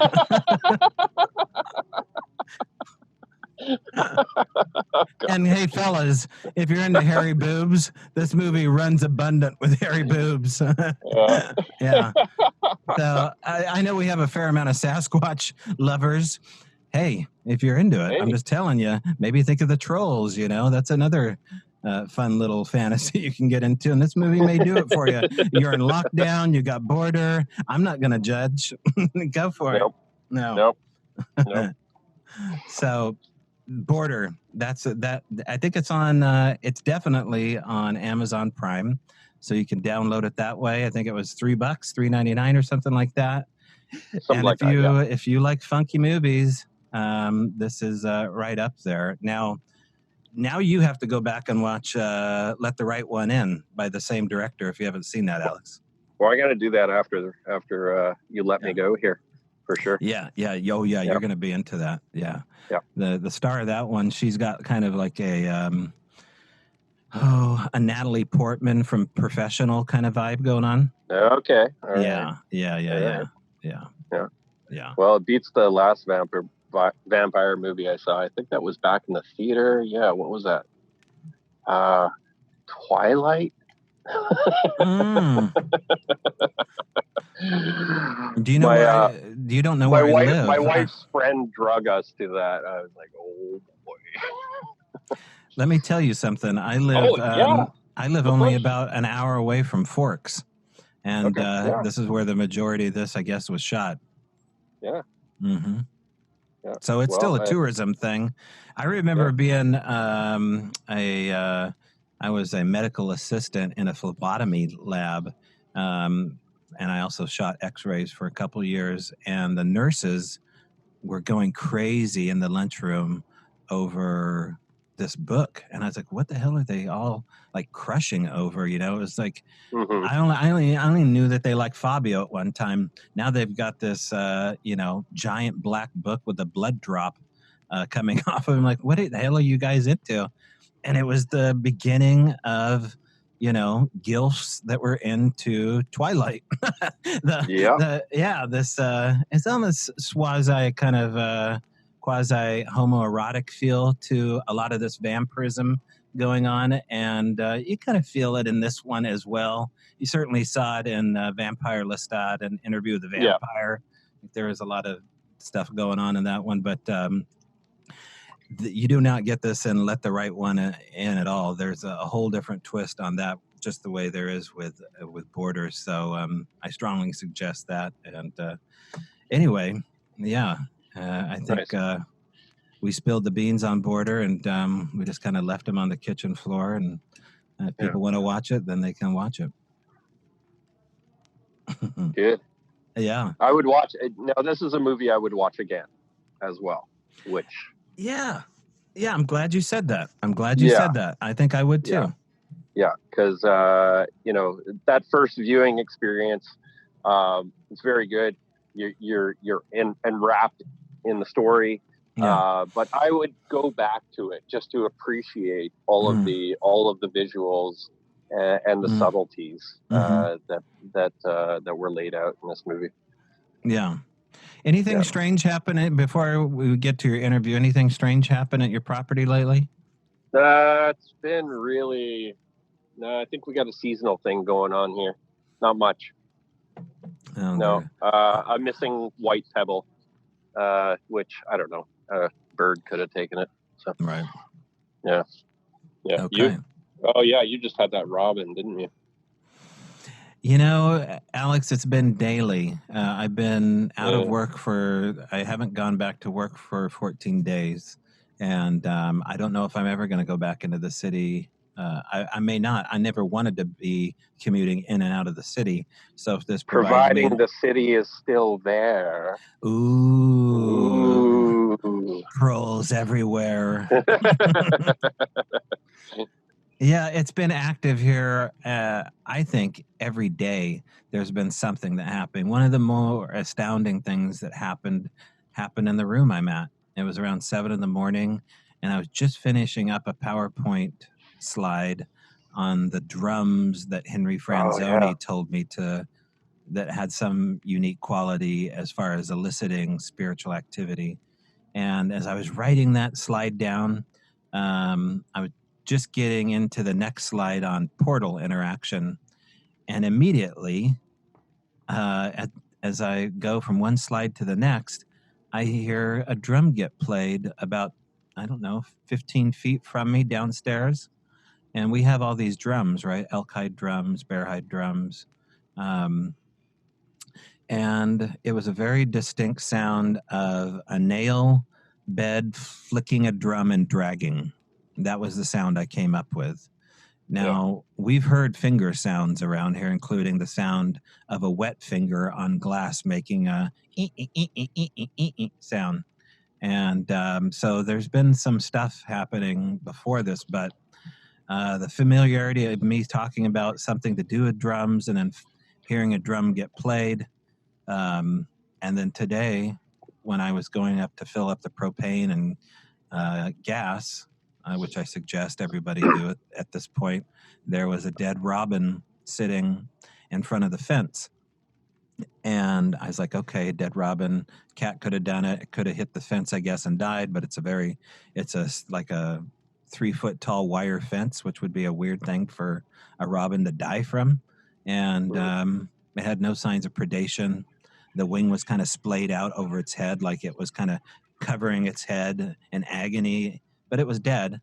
And about 10 feet away from it, and this gets into objects of significance or gifts of significance, was an old Halloween decoration of a vulture that a friend gave me. And it's about the same size as the bird. It's sitting right in front of the fence. And these are the kind of things that I think people need to pay attention to. You know, when you get an object laid out before you, there may be very well be some link to it, some significance to it. And one of the theories that I have, and I think Alex has, is that these things of significance often match other items somehow, or they match. It's very much like a weird genie in the bottle or a gin in the bottle. And once you take that cork off, you can, I mean, where the hell do you think all these stories came from? You think somebody just magically thought up this story about some genie in a bottle? It's a haunted object with a ghost that grants wishes. These are it's a freaking Dybbuk box, right? I mean, these are the things that the modern spiritualists are talking about. So, you know, nothing nefarious is happening around here. It's always been super, I don't know. I think it has something to do with the female energy of the house. So it's very subtle and it's very flowery and earthy. That wasn't the way it was in Cottage Grove at all. It was just like, we're here, we're in charge, we're ready to take control. So, you know, that's the latest going on at the Al Moon Altar. And you can go to Facebook and type in Al Moon Altar, or stay tuned for the book, which possibly, Newsbreak, will come out as an audio and video experience first. And you'll have to go onto patreon.com in order to do that.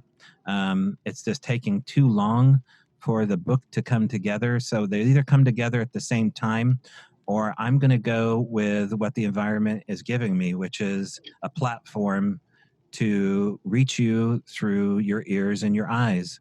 So I'll tell you more about that when I get it done, but expect an audio or semi-documentary, including never before seen crazy stuff coming out of the Al Moon Altar. And I think, Alex, you got to hear some of that last week. Some new sounds. Yeah. Haunting, chilling, surprising. Some of the adjectives I might use for those. That's how I would describe the troll's groin. Yep. Yeah. Oh my goodness. Well, it all comes back to a troll's groin. Well, let's give the folks what they want. Let's give them your conversation with Ken from, now, what bar is this at, or pub? This is at the Harriet Bay Inn on Quadra Island. All right. Very old pub, turn of the last century. It actually used to be the mail drop for the entire coast here. That was like the main mail drop here. I guess there was one down in Victoria, and this was the Northern Island mail drop. So everything came through here at Harriet Bay. You're gonna have to send, including some ghosts. Yeah, send some photographs of this. I'd love to see what it looks like. Yeah, sure. You bet. And all right, well, let's give a listen, and I will talk to you soon, Alex. And as always, stay safe, wash your hands, and always make sure you drink your Corona fast.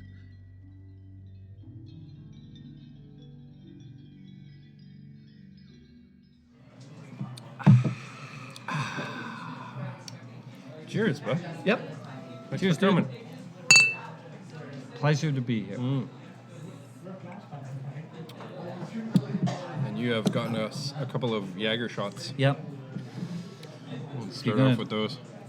If you're going to have any kind of good conversation, you gotta Herbal start medicine. with the Jaeger. Tonic.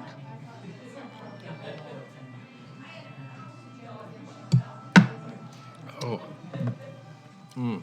Medicinal. It's medicinal. I'm not. Well, don't puke. Yeah, no.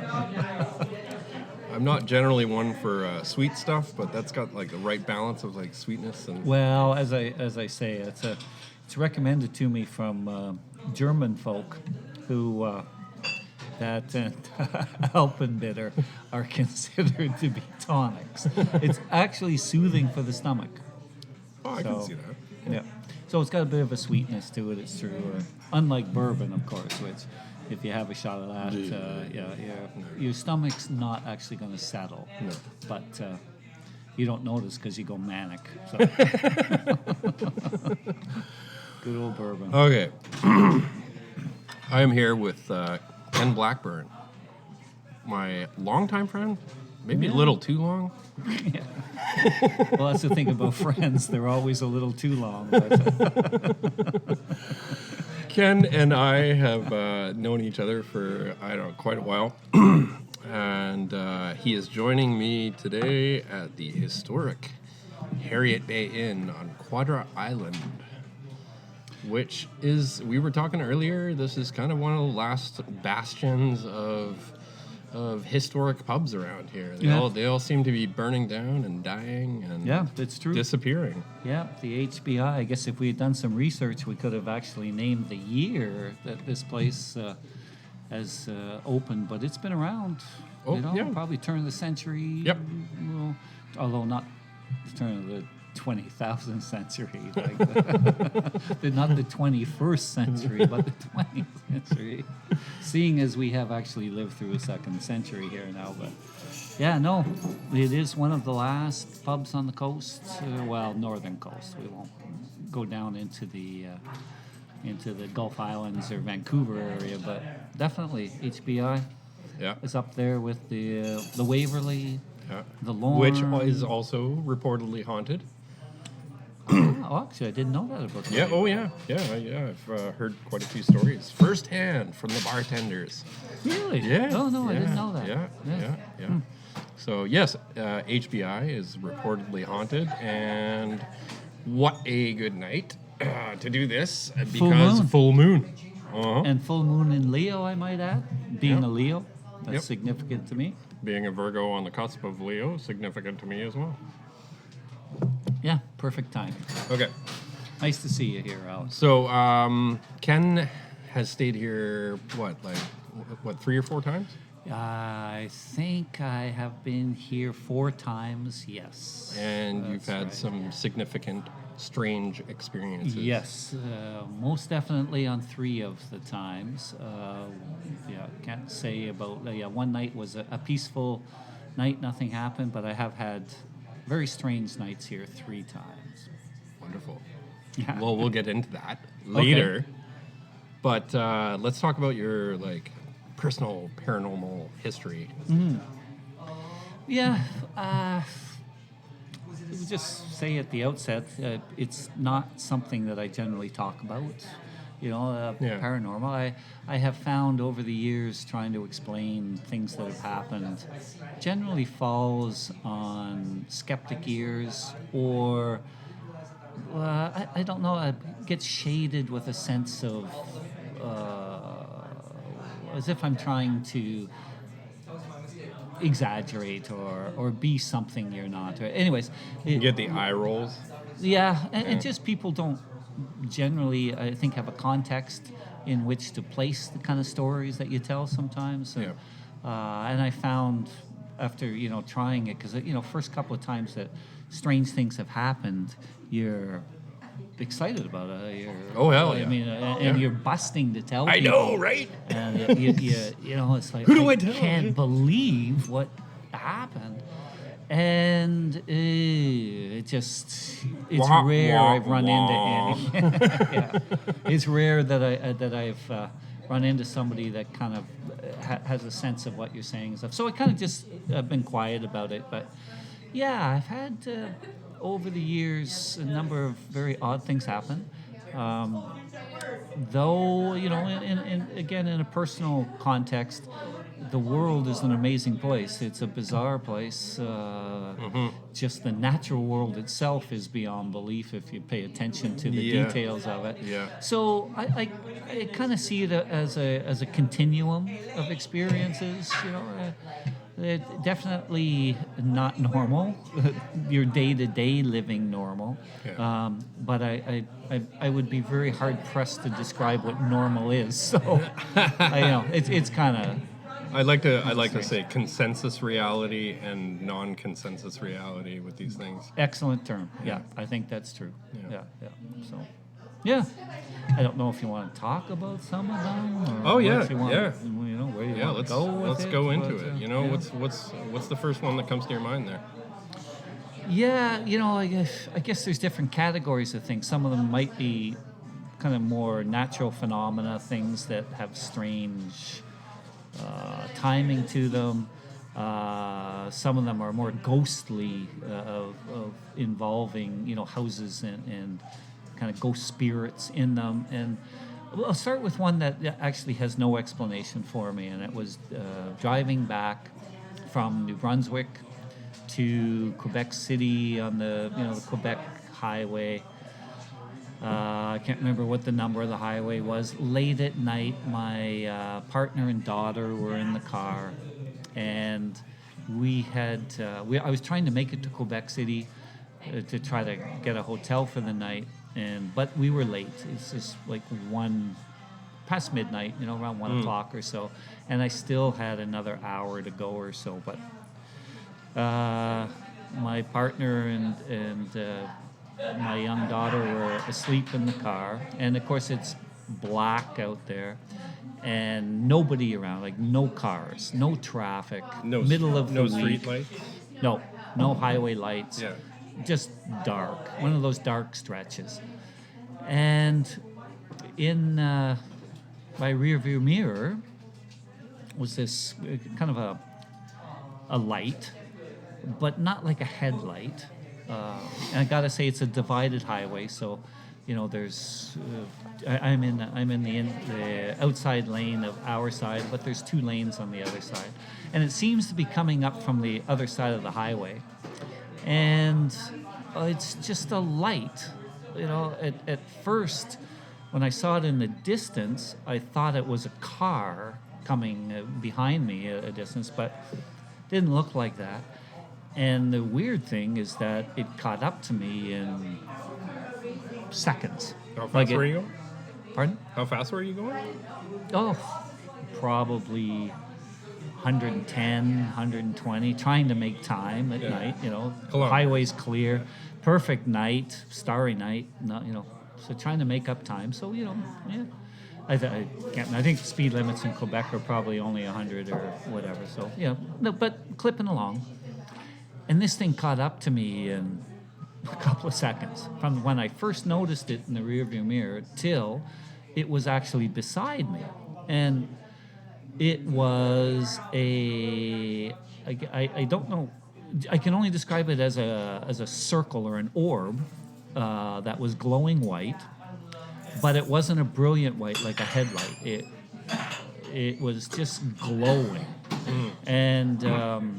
And it pulled up right parallel to my side window on the other side of the divided highway, and just went the same speed as me. Just paced you. Yeah, basically just was.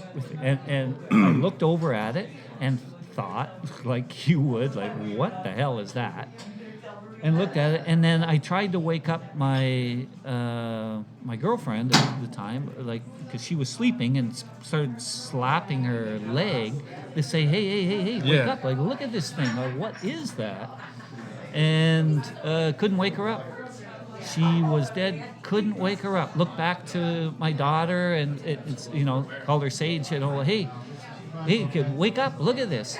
No, they were dead flat out. Look back over to it, and this thing is definitely exactly the same speed as I am, right beside me. How high off the ground? Or off the highway? Yeah, probably at the height of what I'm sitting at. So, 5 feet. So really, 6 like, feet. pacing you in, like, speed, height. Absolutely. Yeah. Speed, height, right beside me, except, I'd probably, 25 feet, whatever, 30 feet. I don't know how wide highways are. There's a little bit of a division, but about 20 feet. and not overbearing in its light. Like, it wasn't blinding by any way, but it was a significant white orb that, I would say was about the size of a basketball to my eye, but in probably it would be a couple of feet wide, I'm sure, in scale from the other side of the road. Yeah. And just absolutely the same speed. And looked back at it and thought, oh my God, what is that? Look back at my partner, flat out sleeping. Look back at it again. I don't know how much time that is, but maybe 15 seconds, 20 seconds or so. Trying to wake her up and looking back at it a few times. And there it was, just kept going. And then, right at the point where I thought, what? I have no idea what this thing is. What does it want? Ooh. It suddenly went up about 20, 30 feet to the point where you got to, look around, like outside the front window by leaning forward to see it. Yeah. And hovered there for about 20, 30 feet, hovered there for about another 10 seconds maybe. And I thought, whoa. And then just shot. Just into the night sky in front of me. And I could see it go. And it went up and stopped for a second again. Kind of actually looked like a bright star at that point. Yeah. There. And then veered to the left instantly. Out of sight. So like a 90-degree turn, or yeah, like 90-degree turn. Yeah. Maybe it could be a curve. The distance is hard to tell. But just shot. I mean, the speed was nothing can go that fast. Yeah. I don't know. I don't know what drone speeds are now, for example, but this would be before we ever talked about drones or knew about drones and stuff. Yeah. But there is no way this thing could or anything could go that fast. It just bolted off. And then everything was normal again. Yeah. And of course, I'm still driving. You're still driving. And I'm like, what was that? And then right at that point, my girlfriend wakes up. Yep. Yeah, okay. Yep. And she's like, what? What? Did you... Kind of a delayed reaction there. Yeah, were you like, what? And I said, oh, my, you should have just seen this thing. It was this ball of light that was right beside us. And I couldn't wake you up. And she said something like, well, I could hear you. That's interesting. And tapping me, but I thought I was dreaming or something. Oh. Anyways, and that's all there is to that story. Like, nothing happened after that. Yeah. Nothing went on. I drove the rest of the way into Quebec City and got a motel late at night. But So a couple of happened, questions. When it was hovering above the roadway, pacing you, did you notice any light casting down on the road? No. From it? No. It was as if it was emitting light that wouldn't cast a shadow. Okay. Yeah, well, not that it wouldn't remember, cast a glow or No. on surrounding objects. No, it didn't light up the trees on the other side, for example, or anything else. You would say it was that bright to do that? Like, how bright was this? Yeah. I would say it was that bright. It wasn't blinding bright. The thing is, I could look at it, but again, I could look at it, but I could not see the edge of a sphere or the edge of a circle. Yeah. It was just a light. Yeah. I don't know how to. I guess kind of like looking at a light bulb in a way. Like a dull light bulb. You can't quite see the edge of it, but it's glowing. I don't know. But just a strange thing that happened. Probably the whole thing took place over. And what did you think it was? Like, did you ever come to any not conclusion, but like... what did you think about It's a UFO. Yeah, I mean, they say unidentified flying object, but in my mind, it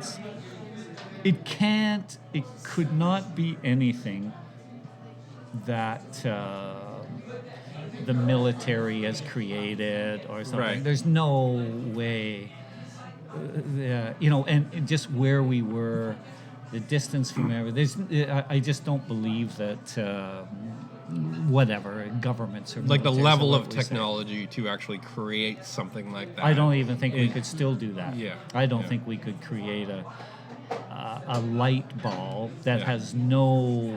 You can't peer into it. You can't say. And to travel at that kind of speed, with that kind of control, with that. I mean, the disappearance of it was like lightning fast. I Yeah. mean, when it took off from a stationary position, and just the control of hovering, taking it. No way. No Yeah. way. Yeah. So I but put it down to one of those things I can't explain. do you think it was intelligent? Like was there a sense Absolutely. of intelligence behind? Yeah, no, I think absolutely. If not within the thing itself, the control of the thing would have to be intelligent. Yeah. There's no way. Yeah. Whether there's something inside it, I never got the feeling that something was inside it. Right. It right. was like a just- little craft with a No. little tiny being, Yeah. you know, Yeah, that's what with will happen. little controls We'll and it's meet blowing aliens. basketball. Yeah, and they're only 3 inches tall, and be like, holy shit! Yeah, I expected more. I think Star Trek Yeah. did those kinds of things. No, I didn't get that kind of feeling. It would strike me as a probe of some kind, or I don't know. I don't Yeah. know, you know. Well, certainly you're not alone in this, right? No, there are so many other accounts of people witnessing these orbs, and they seem intelligently controlled. Yeah. They have this organic quality of light to them. I've even heard of a couple of accounts where it doesn't cast any light on the surrounding objects. Right. Well, that's what I Right. will say. That's what it felt like. Yeah. Yeah, I've never seen one since. I mean, I have no other reference Right. to that kind of experience, but it definitely happened, and happened in a slow enough period of time, though it sounds fast to say 20, 30 seconds or whatever, but in the experience of the moment, Yeah. it is real. Yeah, I mean, yeah. it was real. I could not contemplate what this thing could possibly be that's right beside my window. Yeah, as you say, pacing me. Yeah. And, trying to wake up my partner, and all that's an aside, but I looked at Well, that it thing is an for, aside, you know, but in these types of experiences, people that witness, phenomenon, there's a lot of times where they can't even, like, their partners or the people that are experiencing, they're out. Totally. They're frickin' out. In my case, they were totally out. Yeah. Yep. Yeah. And then, as I say, kind of strangely or coincidentally, as soon as the thing leaves, Yeah, I know, right? suddenly they're rousing with a sense that you were trying to wake them up. Or I was trying to wake her up, but but oblivious to it, and then of course told the story, but nobody. So was this kind of your first, like, mind-blowing experience? Well, it depends what the category is. I mean, there's some other mind-blowing experiences, but they're probably common to a lot of young men, No. No. Mind-blowing paranormal experience. Yeah, okay. Yeah, it probably, in terms of that kind of experience, yes. Ghosts or spirits or things would be...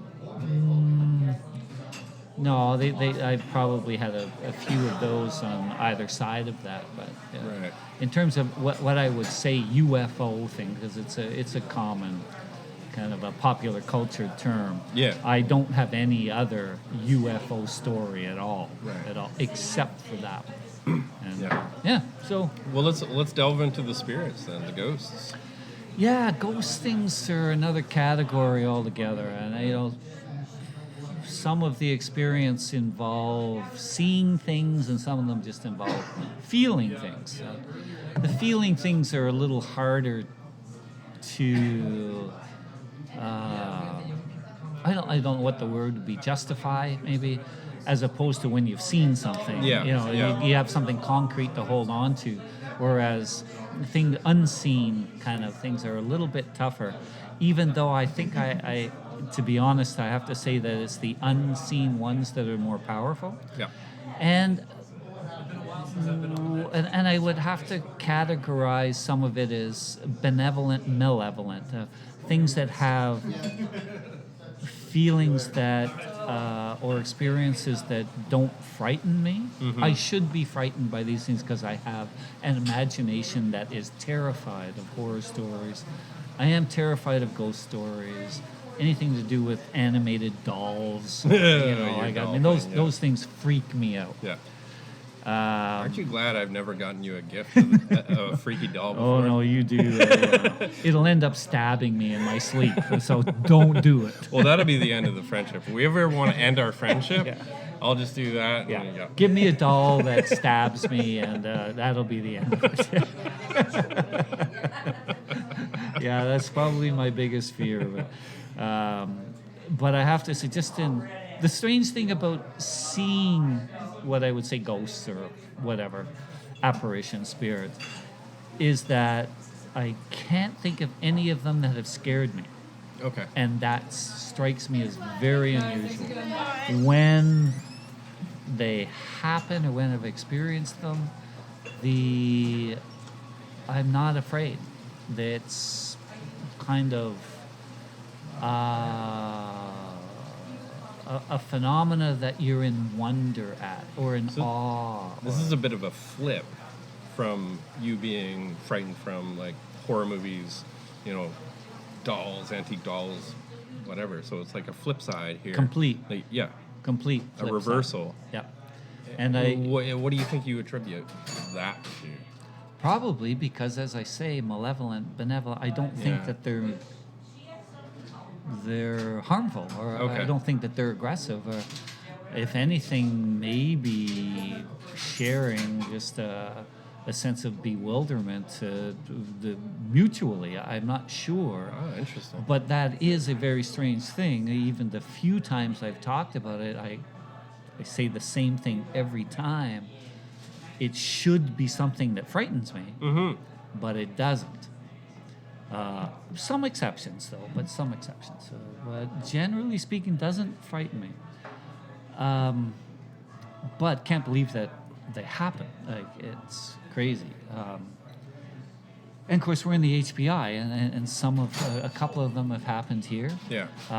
But well before this place, I used to live in Brockville, Ontario, and I moved into a very old house there. Something that would be, again, kind of turn of the 20th century. That's just to clarify our centuries here. And I just can't describe it other than to say that I lived with a ghost or ghosts. It was never quite clear how many there were, but there was at least one woman, and then there was a child at some points too. And this is visual or feeling? Visual. Okay, visual. And this house, well, Yeah, I've heard some of your stories, but I haven't heard this one. So. The Brockville ones. Well, and it's interesting. Brockville. Brockville. The Brockville Ontario. haunting. What? The Brockville haunting. The Brockville haunting. That's funny. Although by the end of the movie, you wouldn't call it a haunting. Yeah. It would almost be like the Brockville romance. It's so funny. I developed a casualness with whatever the spirit was, and we're actually both artists too, Alex and I. Yeah. I did a whole drawing series on my experience in this Brockville house called The Fantastic Age.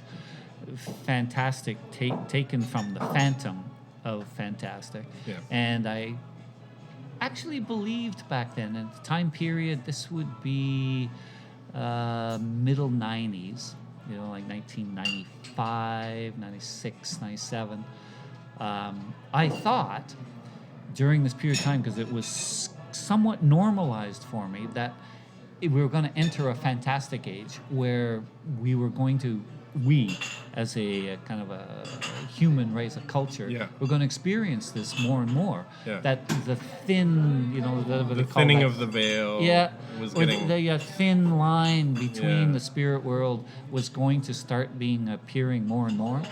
And people are going to have more of this. Well, I would say it is. I don't know. Yeah, I can't comment. I can't say that I've really noticed or heard much to make me think that it happened, but I did believe it then. Right. And I did an entire drawing series based on these experiences with the ghosts in this house called the Fantastic Age, where the ghosts, the spirits, the animators, I used to see them as animating the visual field that we exist in. Wow. But behind that, there was this kind of animation of these spirits who were participating with us to create experience. Okay. So in other words, it's coming from two sides to create the edge of reality. Okay. But we're looking from one side, they're looking from another, but we come together to form what it is we experience. I actually believe that in my Brockville years. Wow. Yeah. But you don't believe well, that? Or that's true.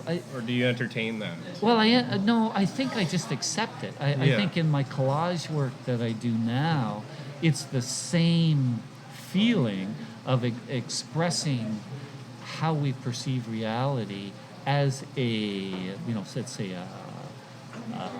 a plane, a canvas, or a wood panel, or in working in 2D. Mm-hmm. The plane is actually animated by the pieces of what we see from both sides. Right. So it's become more abstracted in its sense. Back then it was literal because I was doing actual figuration, my life study and drawing to represent the animations that were behind the plane of which I'm looking at and stuff. The other the reason that I think it diminished is because I left that house. It was so real in that place because they were living there, or she was living there. It was a female that just was always around, and I would sense and or see constantly in that house. So I think maybe just when you move from a place, you live someplace else, if you're not having that kind of constant interaction, the immediacy of how you see experiences wanes a bit. Yeah, So it's just waned over the years because I don't have that kind of. So you did say anymore. ghosts in the Brockville house. Definitely. But let's get into the nitty-gritty because you also mentioned somewhat of a romance. Yeah. A burgeoning romance. Yeah, we talked about that before where we've gone live here in our unlive podcast. Which will be no, but that's true. So this this spiritual entity I saw all the time. Well, not all the time, but I mean would show up oftentimes at night in my room, and it would be standing there looking. There only was a boy once, I think, but they would just be in the room and basically just looking at me. Mm-hmm. And again, I would wake up and I would look at them. A few times I tried talking to them, but nothing happened. But the image would last that long. Because I know anytime you talk with people, they say, "Oh, it's a dream state. You wake up, you're not quite awake yet, right? And it's something lingering, and that's fine. Maybe that's true. I'm not sure, but I just happen to have experienced it where I am fully awake. Yep. I am aware, and she would be there, but the time that we talked about before, I actually thought I was going to have sex with her. Actually thought it might happen because she making eyes at you. No, she gave me the wink. The ghostly wink. The ghostly wink. Yeah, I'll meet you in the couch. The couch. You're in the bed. I kind of woke up, and which was very unusual that her face was right beside me. Oh. like within, 6-8 inches. Okay. Same person, and I knew it. Not frightening though, but very close, and complete body response. Like I have never had a physical response to it. It's usually observing, visual, Yeah. a feeling, but we know an erotic response if somebody is in close proximity Right. and your body's reacting. All your hairs bristle.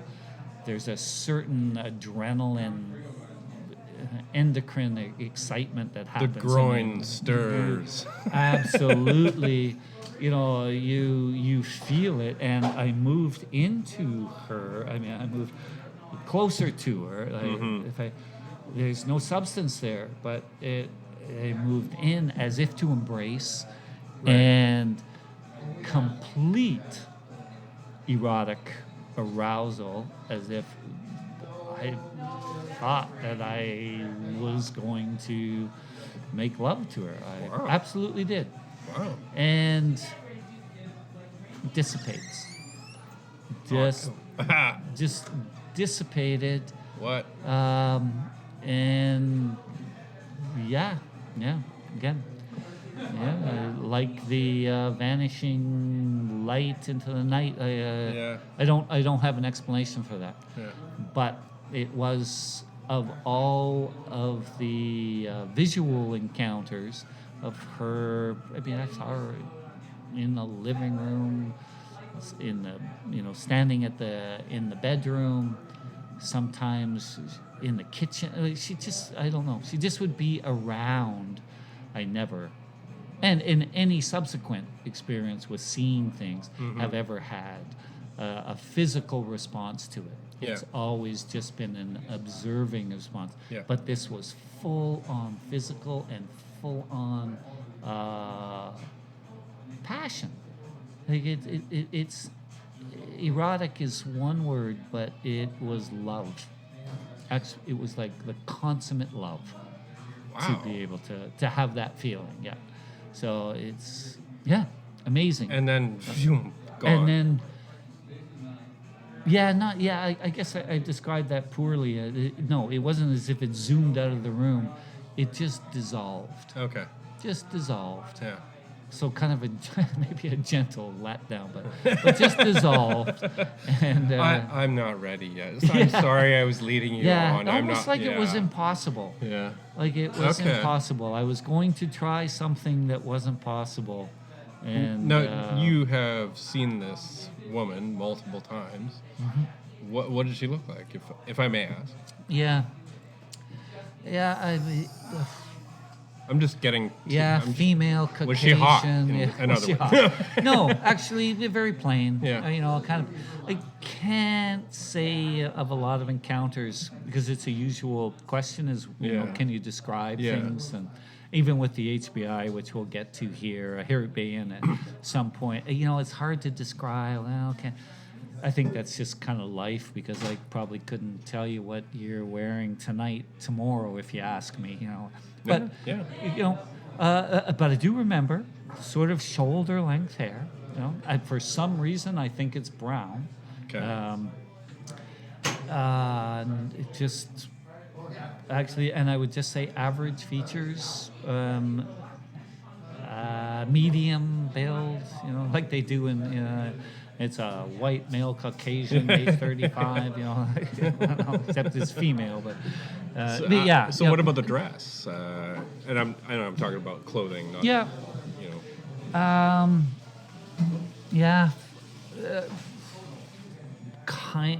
Same really thing? remember.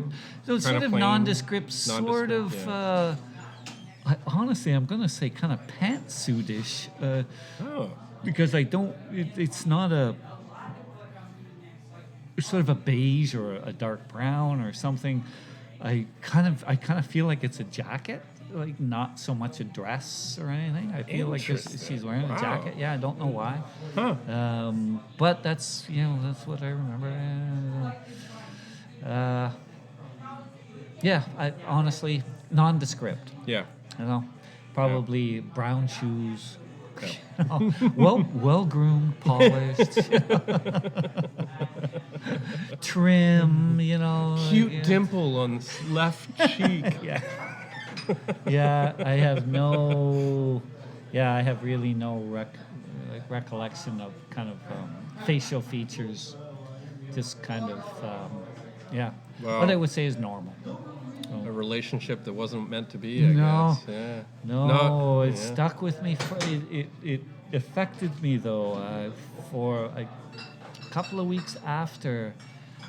I can imagine that would be like very affecting. Yeah, it's just a sensation that I didn't actually know was in there. Yeah. And have never felt again either. Yeah. Kind of a sensuality that's it's just I don't know. Maybe we're capable of doing that, but I don't know what would trigger it. Like how to feel like that again. I've never felt like that before or after. Right. That kind of sensation. Yeah, I don't know. But it stuck with me. Yeah, say a couple of weeks. It actually unnerved me. I wondered if I was well. You know, like, and there's a residual, kind of like an adrenaline rush. There's a residual effect for a while. Like if you've, you know, you've been in a fight or some kind of extreme situation, you know, it lasts for a while. You're a little, you know, you're just kind of a little, whatever the chemistry is that your body goes through, it takes a while to absorb it again. Right. I guess if we're going to get scientific, you know, it takes a while to pull that back in. But this was unlike anything ever before and or after. I have no description for it. But almost kind of envious. Yeah. Well, I mean, it dissipated. That sounds like an incredible, it sounds like an incredible experience. Too. Yeah, it was. Almost like, it was. Almost Nirvana-ish, you know? Yeah, no, yeah, that's a good word. But actually, you know, maybe it's what you would feel Nirvana would, approaching Nirvana would feel like, this anticipation of this unbelievable, like this can't happen. Yeah. But oh my God, it's going to. Yeah. Yeah. So yeah, maybe that's how we all approach Nirvana. Maybe at the end of days, each of us goes into that feeling. Oh my God, this is gonna be. And then it's a big wah wah wah. Yeah. And No, where sorry. did it go? You're going to hell. Yeah. Sorry, I just wasn't into. You know, Yeah. I'm sorry for leading you on to Nirvana, but Yeah. You know. Yeah. You're going to take the route back over to the east now. Yeah. Sorry. No west for you. So, yeah. Well, cool. Yeah. Rockville was like that. As I say, it prompted a tire drawing series. Yeah. And do you still have those drawings? Yep. Yeah. Okay. Yeah. They're still in my office at the museum. I would love to Campbell see River. those. Yeah. Maybe listeners would too. If you're I've only interested in showed them sharing. once, and I showed them at a Valentine's event that we had at the museum. You were there. Was You must have seen them, because it was the time that we did that performance piece with. Which performance this piece? mantra. While I did the projection on my body, you kept saying the same thing over and over again. There are no words. Oh, okay. There are no words. There are no words. And there are no words. You said that at the microphone while I did this projection onto the body of these abstractions. But in the background were on the wall those fantastic 8 images, because it was a poetry event for Valentine's Day. Yeah. And well, there are no words because I don't remember that. no, yeah, that's funny, eh? You don't remember it. Yeah. Yeah. But that's the last time I showed them, and it was when the director of the museum at that time was offended by them, because some of them are erotic. Yeah. Like they got. I don't know if we can say this in podcasts or not. Yeah, go but ahead. Let's just say they have erect penises. I know how shocking that is. I mean, movies can't even deal with it. Still, you know, we can see tits and pussy all you want, Game but of an Thrones. erect. Come on. Oh, did you see erect penises in Game of Thrones? No. No. You would have thought, yeah. No. They still No. don't show that. No, stuff. So, anyways, but actually, just as a funny aside, they're in some of these drawings, and the director was worried after I put them up and we were hosting the event. She was worried that no, we can't do that in the museum. So I took all the office sticky notes and put the sticky notes over the private parts. And it was so bureaucratic. It was perfect. They sticky notes. You just write the word penis on it? No, just left sticky notes. But I had different colors. I had pink and yellow and green ones. So it was so funny. I think we had the writer Brian Brett was our writer in residence at the time, and he just thought that was the greatest literary thing he had ever seen. Yeah. Was sticky notes on them. Anyway, so, kind of an aside, but you've forgotten them. But that's the only time that I've taken them out of the tube that they're rolled in, because they're big. They're Was life it a size, 6 long, to 8. erect tube that they were rolled in? Yeah. It thrusts into the office space. And I put them back, and that may have been 2007 we did that, 2006. Yeah. They're still in my office, still in the tube, Yeah. and haven't been out since then. So that's Wow. like 13, 14, 15 years now. Wow. But they're in there, and when I left the Brockville house, I put them in that tube and shipped them out here with me, because I always had intentions to show this series, because I actually believed we were going to head into this fantastic age of this breaking of the thin line of the spirit world, and we would finally join to put together how it is we perceive reality. I thought at the time this could happen. So I brought them out here thinking I would show them, and no, except for Valentine's Day with sticky notes covering the private parts. Absolutely perfect. Yeah, they've never been out of the tube since then. So that's kind of funny, Well, let's take a break, and we will reconvene. Commercial break. After we get a few more refreshments. Yeah. And, sounds good, dude. All right. We're on a roll.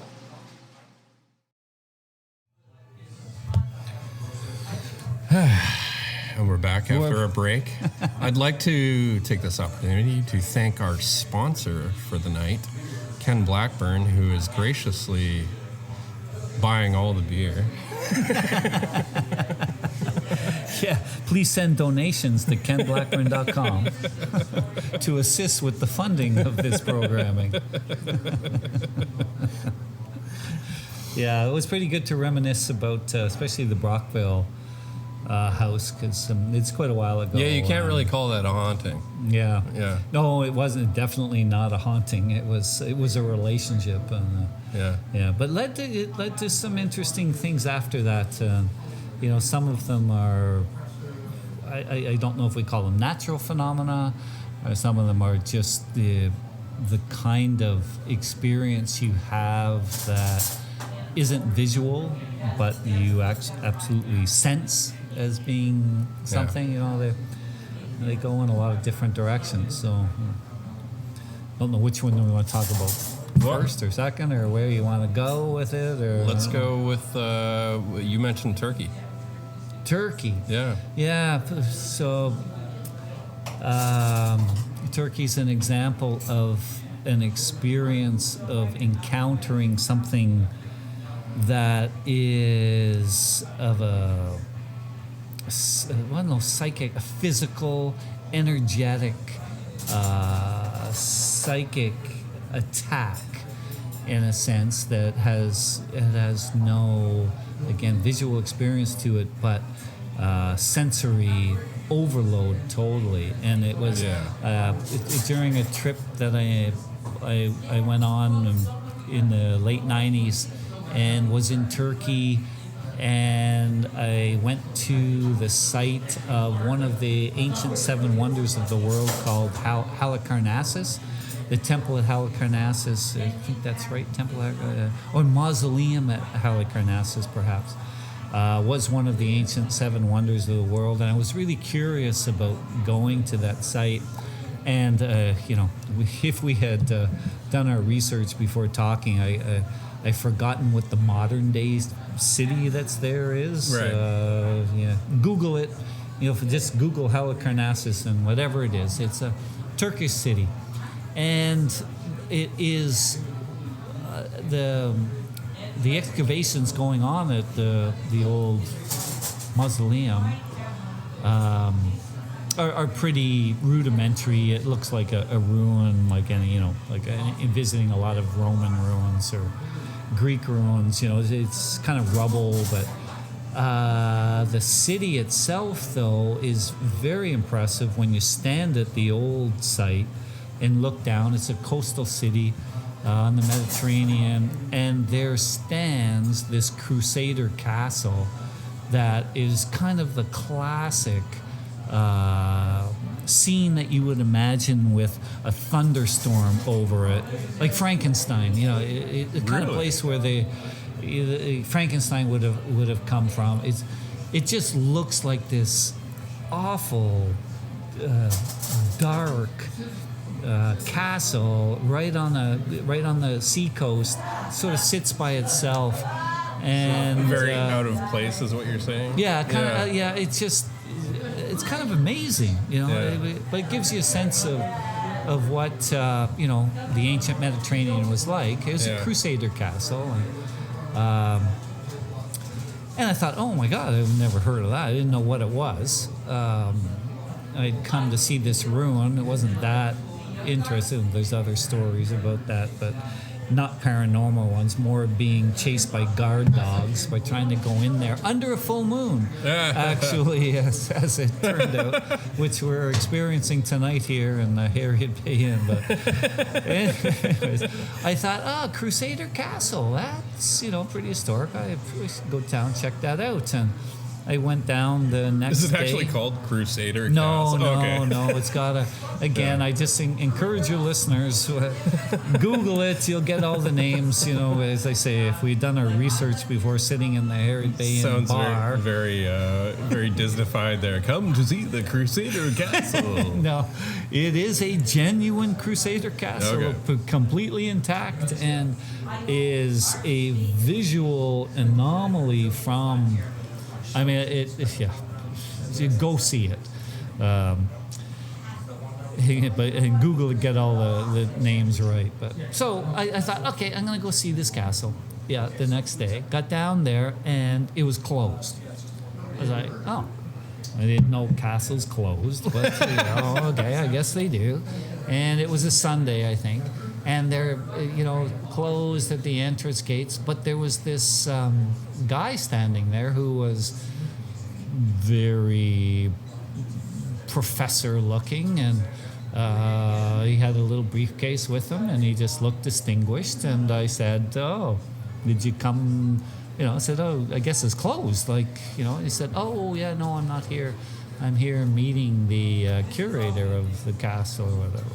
Oh. No. I said, "Oh man, well, that's pretty cool because I'm only here for the day, and I'm from Canada." He said, "Oh yeah, no, I did my PhD in Canada at the University of Toronto." And so, "Oh, yeah, Toronto, yeah, blah blah blah blah," and just as we were talking, the little door opened, and this guy came. "Oh, Professor so and so, yeah, hi, well, welcome, And he said, "Oh, yeah, okay, I'm glad you're here."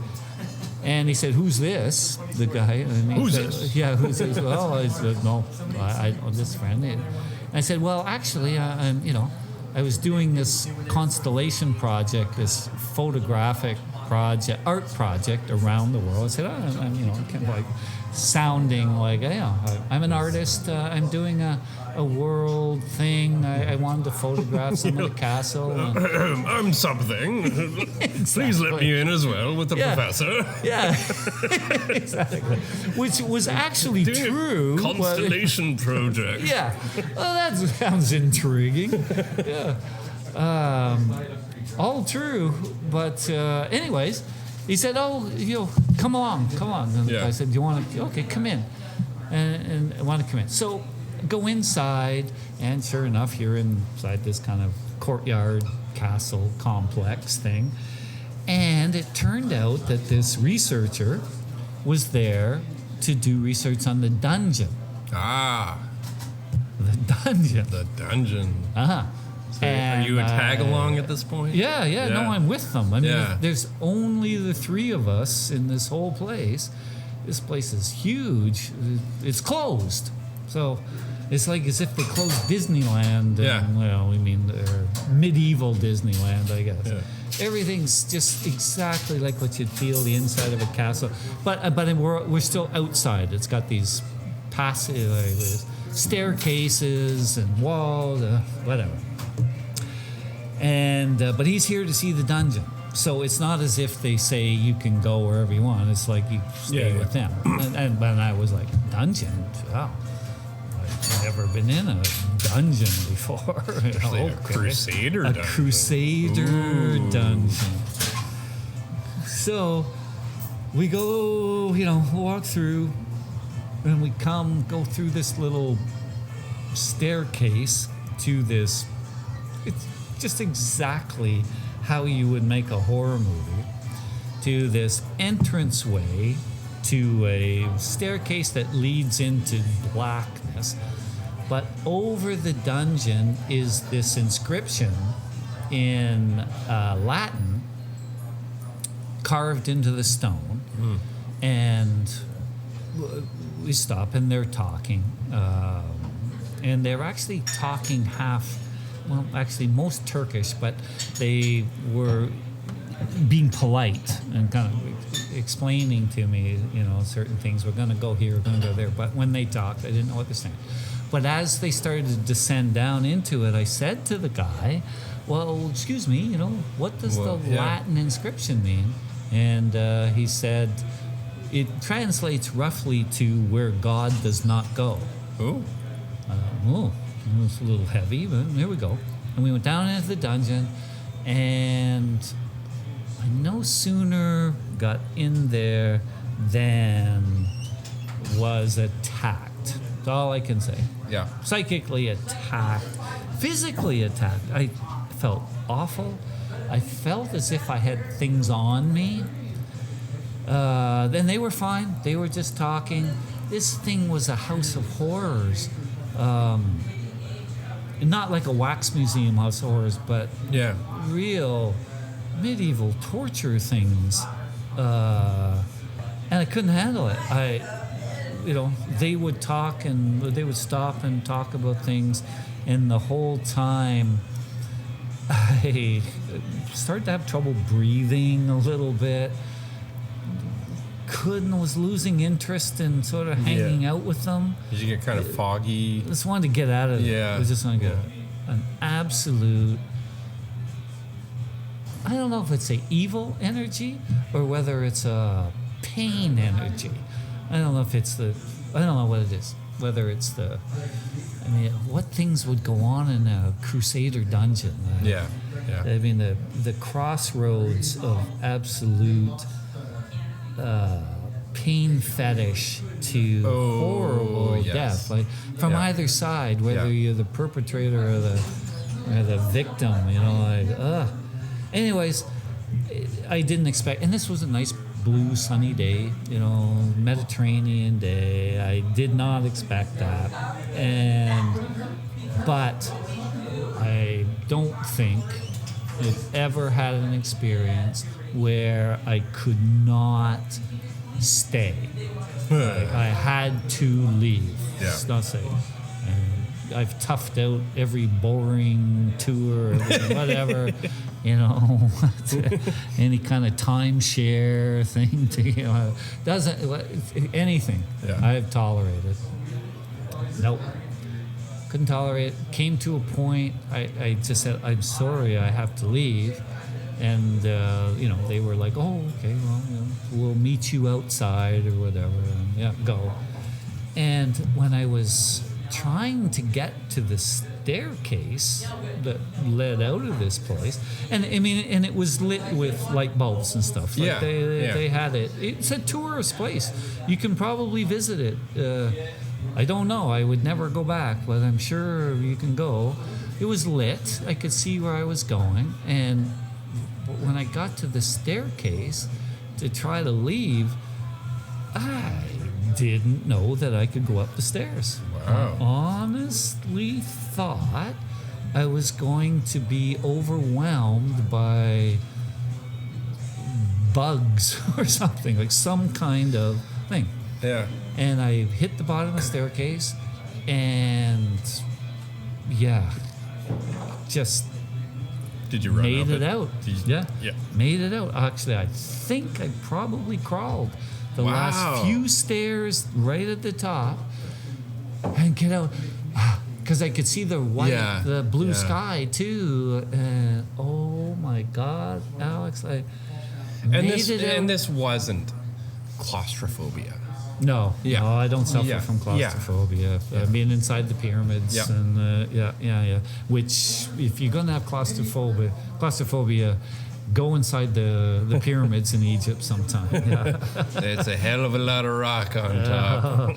No, and it's just bad air too. Like, I think it's the lack of oxygen. People freak out in there. Like they can't handle it. Yeah. Well, I must say, like, as a highly sensitive person, I've experienced many of these psychic, quote-unquote, attacks before. Some of them actually are attacks, and some of them, well, I'm speaking personally, some of them are attacks, and some of them are just experiencing other people's, like, emotions, pain. In this case, it would be horror. Yeah. Maybe in the Brockville house, it would be joy. Maybe, I don't know. Yeah. Maybe people are happy. That's why you never threatened by it. Yeah. But this was sheer horror and sheer hell. Yeah. But the thing what struck me was, it was one thing to get to the outside and back into the air, but it didn't leave. I had to get out of there. I didn't wait for them. I thought, fuck, I can't. I gotta get out of this place, and it just left.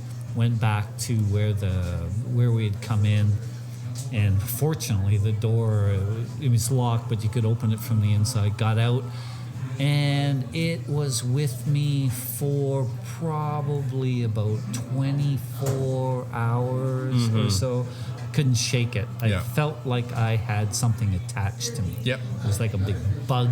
It's like you may have had something attached to you, like some sort of residual energy, or something crossing through time, like help. I don't know. I don't know. But oh my God, I tried just wandering the streets, just going into social situations. I went into a crowd at one point, thinking I could rub it off. It was like it was physically attached. And I thought, fuck, how do I get rid of you? Like, get off of me. And it's funny, it actually happened in a moment. Later, actually, that next evening in a little bar, it's on a side street, sitting in there. This guy started talking to me. I couldn't understand him in Turkish. I was a total stranger, and I felt it leave just from this guy's voice. Wow! And he was only trying to, I could tell, where you're from. Or whatever. Maybe it left. Maybe it rubbed off on him. I don't know. It left. But I was gonna say, like, these unseen things, I find, can be more visceral, physically, emotionally, mentally, than some of the physical experiences. Yeah, I completely concur. In my experiences, The unseen things are the ones that are the most problematic. Yeah. The ones that stay or have repercussions that are hard to shake in a way. You know, the visual ones, as I say, they don't scare you.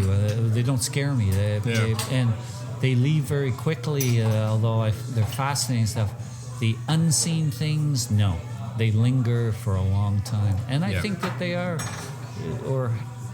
in a sense, something attaches. Yeah. And it takes time to shake. I totally agree. They're a different thing. Yeah. Even though there's nothing to say that you saw. It's only things that you say that you felt. Yeah. Yeah. And like personally, it takes me a while to actually realize that I've got something attached or you know, poking around. You know, I'll wake up one day or go in a certain situation and start to feel like shit.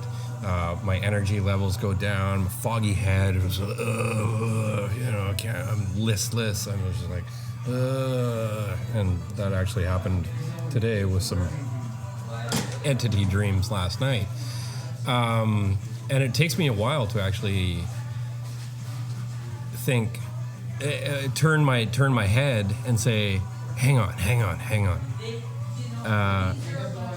This may not be like a bad night's sleep, or this may not be like this or that, or physical world stuff.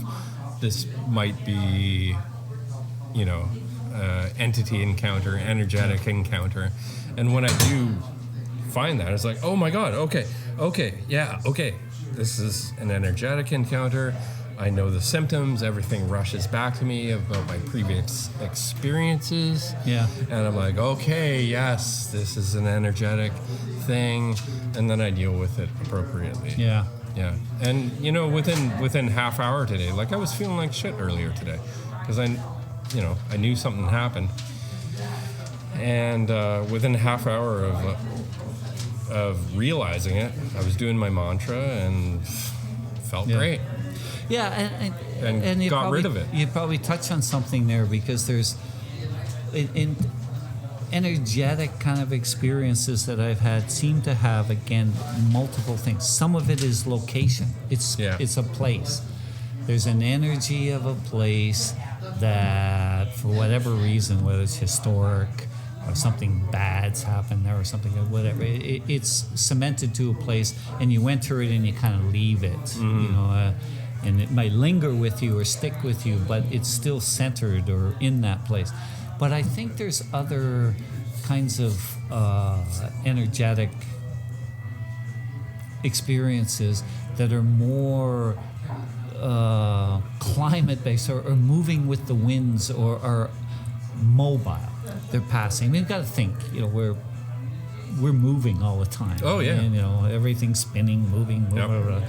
And I think we pass through these kind of energies, almost like a weather system or something. But we do pass through a pocket of something like turbulence on an airplane or something, you know, where you hit this pocket of something that, some people are okay with it. Some people are puking in their, you know, their barf this bags. Is not, this is not a cool thing. But most of my own experience have been spatial. They've been geographies and places. And it just happened, you know, last year I went to Easter Island, and, you know, Easter Island is a kind of phenomenal world classic thing because of the heads of Easter Island and kind of the mythologies around it. What's the story? And, you know, it's a great place to go. It's a tourist destination. It's huge. And I absolutely hated the place. Yeah. Should have loved it. Should have loved it. I was excited about going there, a volcanic island in the middle of nowhere in South Pacific, you know. And I could not wait to get off of that place. Because from the moment that I landed and stepped out there and went and did everything, that energy is not for me. Whatever it is. Yeah. And I know the history's problematic. You feel that's like historical energy? Absolutely. Well, historical, but energetic too. It's a volcanic island. Yeah, It's South Pacific. It's rough. It's really a rough volcanic terrain. It's just a nasty place. And of course the history's nasty. You know, the settlements there, the whole thing's a bad story from even the heads themselves, which are iconic archaeological heads for global culture, personally, they're controlling influences. They were there to control the peasants for the kings, to keep them in line under the guise of ancestors. To me, it's a history that I fear. This slave population feeding the kings who, they have this mysticism about the heads. They communed through the heads to the ancestors that told them, what to do. And of course, what to do was to enslave the population and kill them, basically. And build more heads. And build more heads, yeah. And then, of course, they started the war. Yeah. And then, of course, the first thing they did was topple the heads, and then kill each other and start eating each other. And then, of course, the Europeans come along and just be like, anyways. There are many historians that will probably argue with that simplistic, historical account of the Easter Islands, and it doesn't matter, even if that's completely wrong. The energy was absolutely awful. Yeah. I could not wait to get out of that place. And like Turkey, it was palpable. Totally. Yeah. Totally palpable. Although in some places more than others. I mean, but yeah. So, I mean, these kind of invisible energies of things. I'll bet, you could talk with anybody. I don't think they're invisible travels, to us. I mean, we're such a sight-based species, right? We're all sight. Yeah. We can't see it. It's not real. But it's funny to me, for somebody that's done a fair bit of traveling, where I would expect it to be isn't always where it is. Because when I went to Cambodia and visited some of the Chuanek and the killing fields, for example, which are, they have these skull monuments and things to the horror of what happened there. Felt nothing. Yeah. Nothing. Yeah. I felt bad because I felt nothing. This is a place of hell. Yeah. Yet it didn't. Why? And in a particular dungeon, and how it kind of why? I don't know, except that something's not quite explainable or rational in there, but and maybe individual. I know it has to be individual because I have some people that I work with now that went to Easter Island within the same year I did and adored it as a total tourist vacation. Awesome. Again, there's that interface between you, the other side, the in-between, that line, right? It's personal, it's subjective reality. Yeah. Of course it's not going to be the same for everybody. Yeah. Right? Yeah, it wouldn't be the same for me if I went to Easter Island. Yeah. Yeah, you'd probably think it was, wow, what an awesome place. Wow, cool heads, man. You know how historic this is. Why are there no trees here? Yeah, you're right. And they cut them all down. I can't. Yeah, it's weird. And I went there thinking I was going to adore the place. But not true. Well, let's get into where we are right now. The historic HBI. Harriet Bay Inn. Reported to be haunted with ghostly activity. It's got a reputation for it. I booked 2 rooms, the most haunted rooms for us tonight. But we actually got upgraded to a really nice suite in the front. You know, like 2 balconies. I have to tell you, beautiful view. I think it was you because you, Alex. I would not have enjoyed staying in the other rooms that we had. I gotta just tell you. We checked out the other rooms. There were like these small rooms. A bed. They're rare that I've had. A bed, bad experiences a here. cabinet. Some of them have mirrors, a small bathroom. Both of our original rooms were like that. The new room that we're in, the upgraded model, is it's full suite. It's 2 rooms, 2 levels, bathroom, 2 balconies, kitchen, etc. Still feels really cool. So we'll check it out. We'll put the recorder on tonight to see if there's any action. Apparently, still one of their haunted rooms. Yeah, they apparently say. still Yeah. one of their haunted rooms. Exactly. Yeah.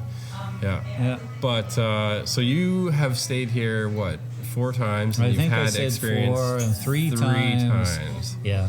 All right. And, well, let's get into that. Okay. Yeah. Yes. And I'll say off the bat, I swore I would never stay here again, except that because of you. Oh. Yeah. And you said you wanted to do this podcast and you wanted to kind of do some research out here. For you, Alex, yes, I'll do it. Wow. But That's really telling of Under- our friendship. I haven't. Well, What would you do for a friend? Stay in a haunted place that Yeah. you've had experiences like 4 times God, before? by myself? Yeah. No. No, but you know, it's again. I to speak honestly. The experiences that I've had to stay here, or the reasons I've had to stay here, have all been for I run the writer in residence program in Campbell River, and we bring our writers over to do annual poetry readings or readings. It's in the evening, and so I get a room for the night. I've also been here with a girlfriend for a music festival that would be on the island, and we'd book in here and stuff. So the reasons for staying here were always absolutely normal, and. But my nights here were not normal, and I can't say that I came with an understanding of its reputation as being haunted either. Yeah. I really didn't know that, and I just experienced it firsthand, quite unexpectedly. The first couple of times, with what I think we were talking earlier, that there was no fear in it, and they were just sort of an experience of a spirit, a ghost, whatever, a woman standing in the room, not doing anything, really just looking at me, and kind of looking at her. You asked about dress earlier. I would say maybe the one thing I do remember is that looked like older dress. It seemed like something that was a little bit not current or contemporary, like a little bit old. I do kind of remember that with the one, and especially with the little boy, a couple times. But all I can say is they were in my room. Kind of woke up. Felt a little spooky, and then was kind of surprised to see them. The first time, So they were there both at once? both at once. Okay. Standing beside each other. Back up. The first experience was just the woman.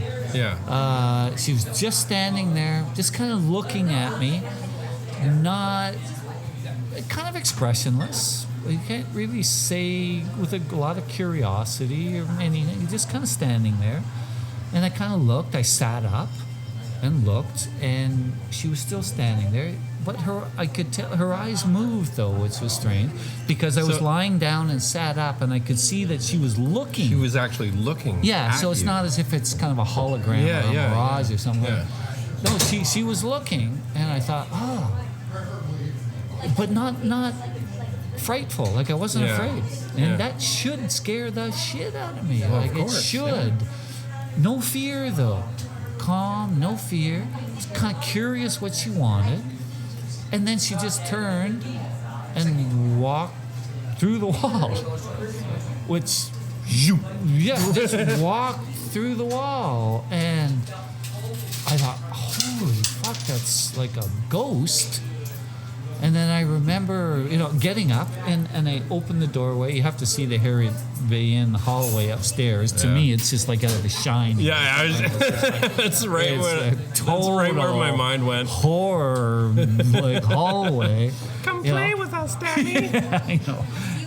But I wasn't afraid. I thought, not here now. right now. Yeah. Oh no, that is the hallway that should scare the shit. And yeah, went out. I kind of thought I was going to see her again, but no, nothing.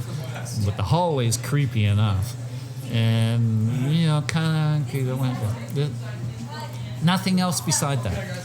The second time there was the boy with her, and she kind of looked at the only difference was that she kind of looked at the boy at one point, and they looked at each other. Oh wow! And then, but nothing else. I mean, no interaction. But same thing for me. Waking up, looking at them, thinking no, and of course, the second time I was like, oh my god, like. Not again. Not again. And of course, and then got a little more information about the Harry Band and ghosts. And I thought, no way, kind of feeling. Yeah. But they didn't walk through the wall. They just kind of disappeared. Okay. In like a dissolving kind of fashion. Yeah, not like Star Trek. Yeah, Where they, you know. No, they just kind of dissolved. Of course. Friends would tell you, "Oh, you're still asleep" and whatever. But, Yeah. But I know. no, I wasn't. I know all those. I saw. Yeah, but it was the third experience that was the most disturbing, but didn't see anything. And, Here we go back to the seen and the unseen. Yeah. And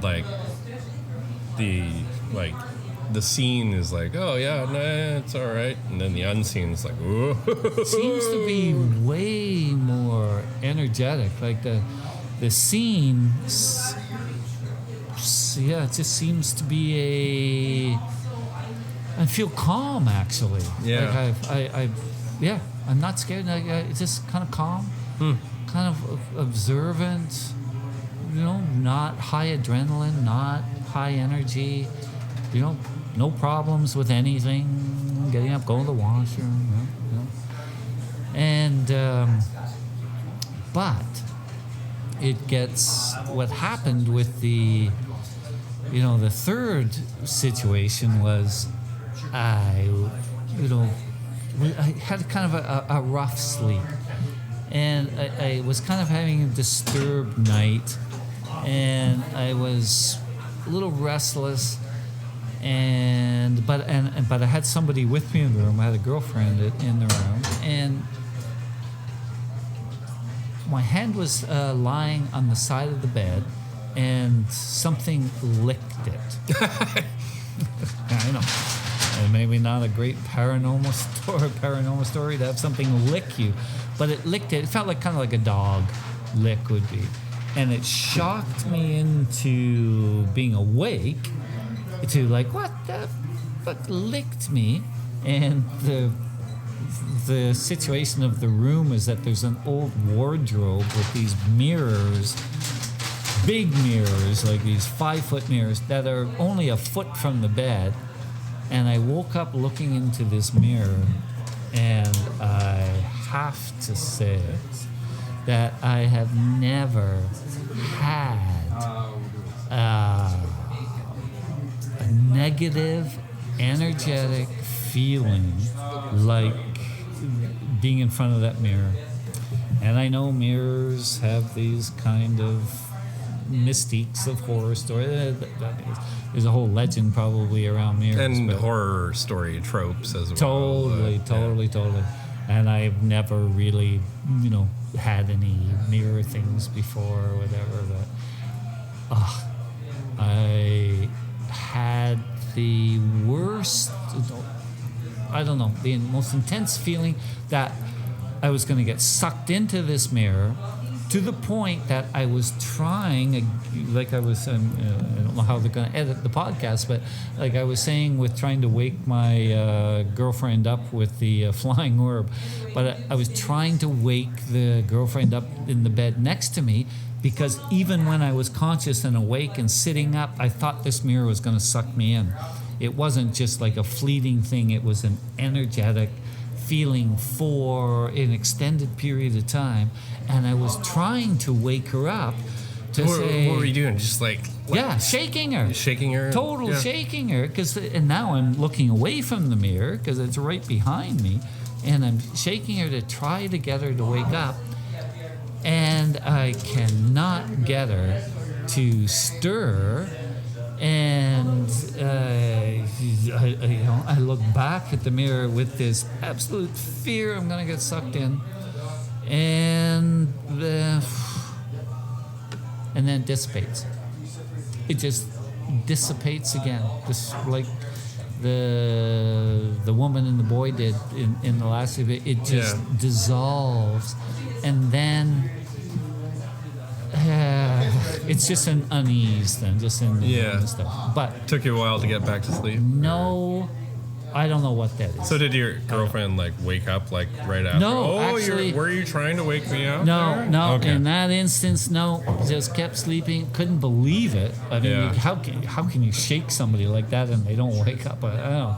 Yeah. Couldn't believe it. But I got up, gingerly around the mirror. I didn't want to touch the damn thing, and actually put the lights on and went to the bathroom. And then while I was in the bathroom, she woke up, and then it was like, what the lights on for? And I was terrified. Yeah. And out of all of the experiences that I've had, it's the only one I've been terrified by. Yeah. Because it would not leave me. I thought that mirror was going to suck me in. And then it became imagination after that. That's right. Imagination. I get that. Yeah. Whatever. We talk about moving energy. Feedback loop with your imagination, and it just kind of propels it along. Yeah, that's fine. Yeah, I have a vivid imagination. Yeah. I know when it's my imagination I know scaring me. Yeah. But I have a hunch that was more of what we talk about, a kind of a moving. You move through pockets of things rather than stationary things. Because I don't believe that that's a stationary thing in that room. Yeah. I think somehow I moved through some kind of a energy. A vortex, a portal. Something that, wow. Sure glad it didn't happen, because... you'd be looking for me on the other side of the mirror. Yeah, this podcast would be about the disappearance of Ken Blackburn. Which it might be tomorrow. In the HBI. Yeah, and I'll tell you, to your listeners, if I go missing, check out the wardrobe in room 110 here, because I'll be on the other side of it. But anyways, that's a weird story. Most of the other stories kind of have a tangible visual element of testimony to them. I mean, earlier we were talking about mirrors. I was mentioning when you came over to my place in Oyster River, I had recently gotten into this place. You brought me some housewarming beers, which was very nice of you. And I think I was there for like a couple days, and they had left some furniture from the old owner in the house. And one of them was this dresser in the bedroom with this big circular mirror. I remember you telling me about that. And I could not sleep with that mirror. It bugged the bejeezers out of me, and I felt fright from it. I felt like, no, like I could not do that with that mirror. So what I had to do was like put a cloth over it, cover it until I could actually like remove it from the dresser. And I told you that when you came over. You did. I'm like, dude, and I felt weird. Talked about mirrors. I felt weird because I'm like, oh man, this mirror last night, you never believe. Yeah. What a time with this mirror last night. Yeah, exactly. It doesn't make any sense. But it's a real energy. It is, yeah. It's a strange energy. I will never, ever stay in that room again or sleep that close to a mirror again. Okay, well, the mirror, the bedroom that you have in the suite now has a mirror. Are you going to cover it? Well, as long as you have the camera running in there or whatever. I'm not going to have any cameras in your room. I'm just going to leave the recorder up in mine. Will I cover it? Well, you might find me on the couch in the morning. Well, there's always that. We're out on the patio covered in blankets. Okay, I guess we got to pay our bill. Then. Yeah. All right. No worries. We're going to log off for now, and we'll see what happens tonight. Well, I hope that did the trick for you. If you're sitting at home watching the Alphabet Agency on cable network and are sick of seeing hazmat suits, you got a little taste of the troll road. And if you don't know what I mean by that, that means you skip past the part because there was a teaser. But do watch Border. Do go download this movie. It's super good. And let the right one in. That's a horror movie, though, by the way. So if you're not into that or squeamish at all, probably don't watch either one. Okay, and what else do I have to tell you? Well, events have been canceled. That is what I need to say. There's a lot of things, but one is coming through, and I came up with a new business model. It's called Direct Global Webinars. And through Direct Global Webinars, I am putting on conferences for everybody to enjoy. So the first one comes up April 4th and 5th. I'll be speaking at it, I'll be helping direct it, and you can watch it. It's a 2-day pass at Sasquatch Rendezvous. You can go to Sasquatch Rendezvous right now and buy a ticket. It's a family pass, 2 days, $30. That's all day Saturday, half a day Sunday. As many people as you can pack in front of your computer is how many people can watch it. We got 500 tickets, sell them across the globe. Sasquatch Rendezvous. I screw up on the spelling with rendezvous, so you're going to have to learn how to spell it. I know there's a Z in there somewhere, so SasquatchRendezvous.com. Tickets on sale now, $30, full pass. Direct Global Webinars. If you have your conference and it's been canceled, reach out to me.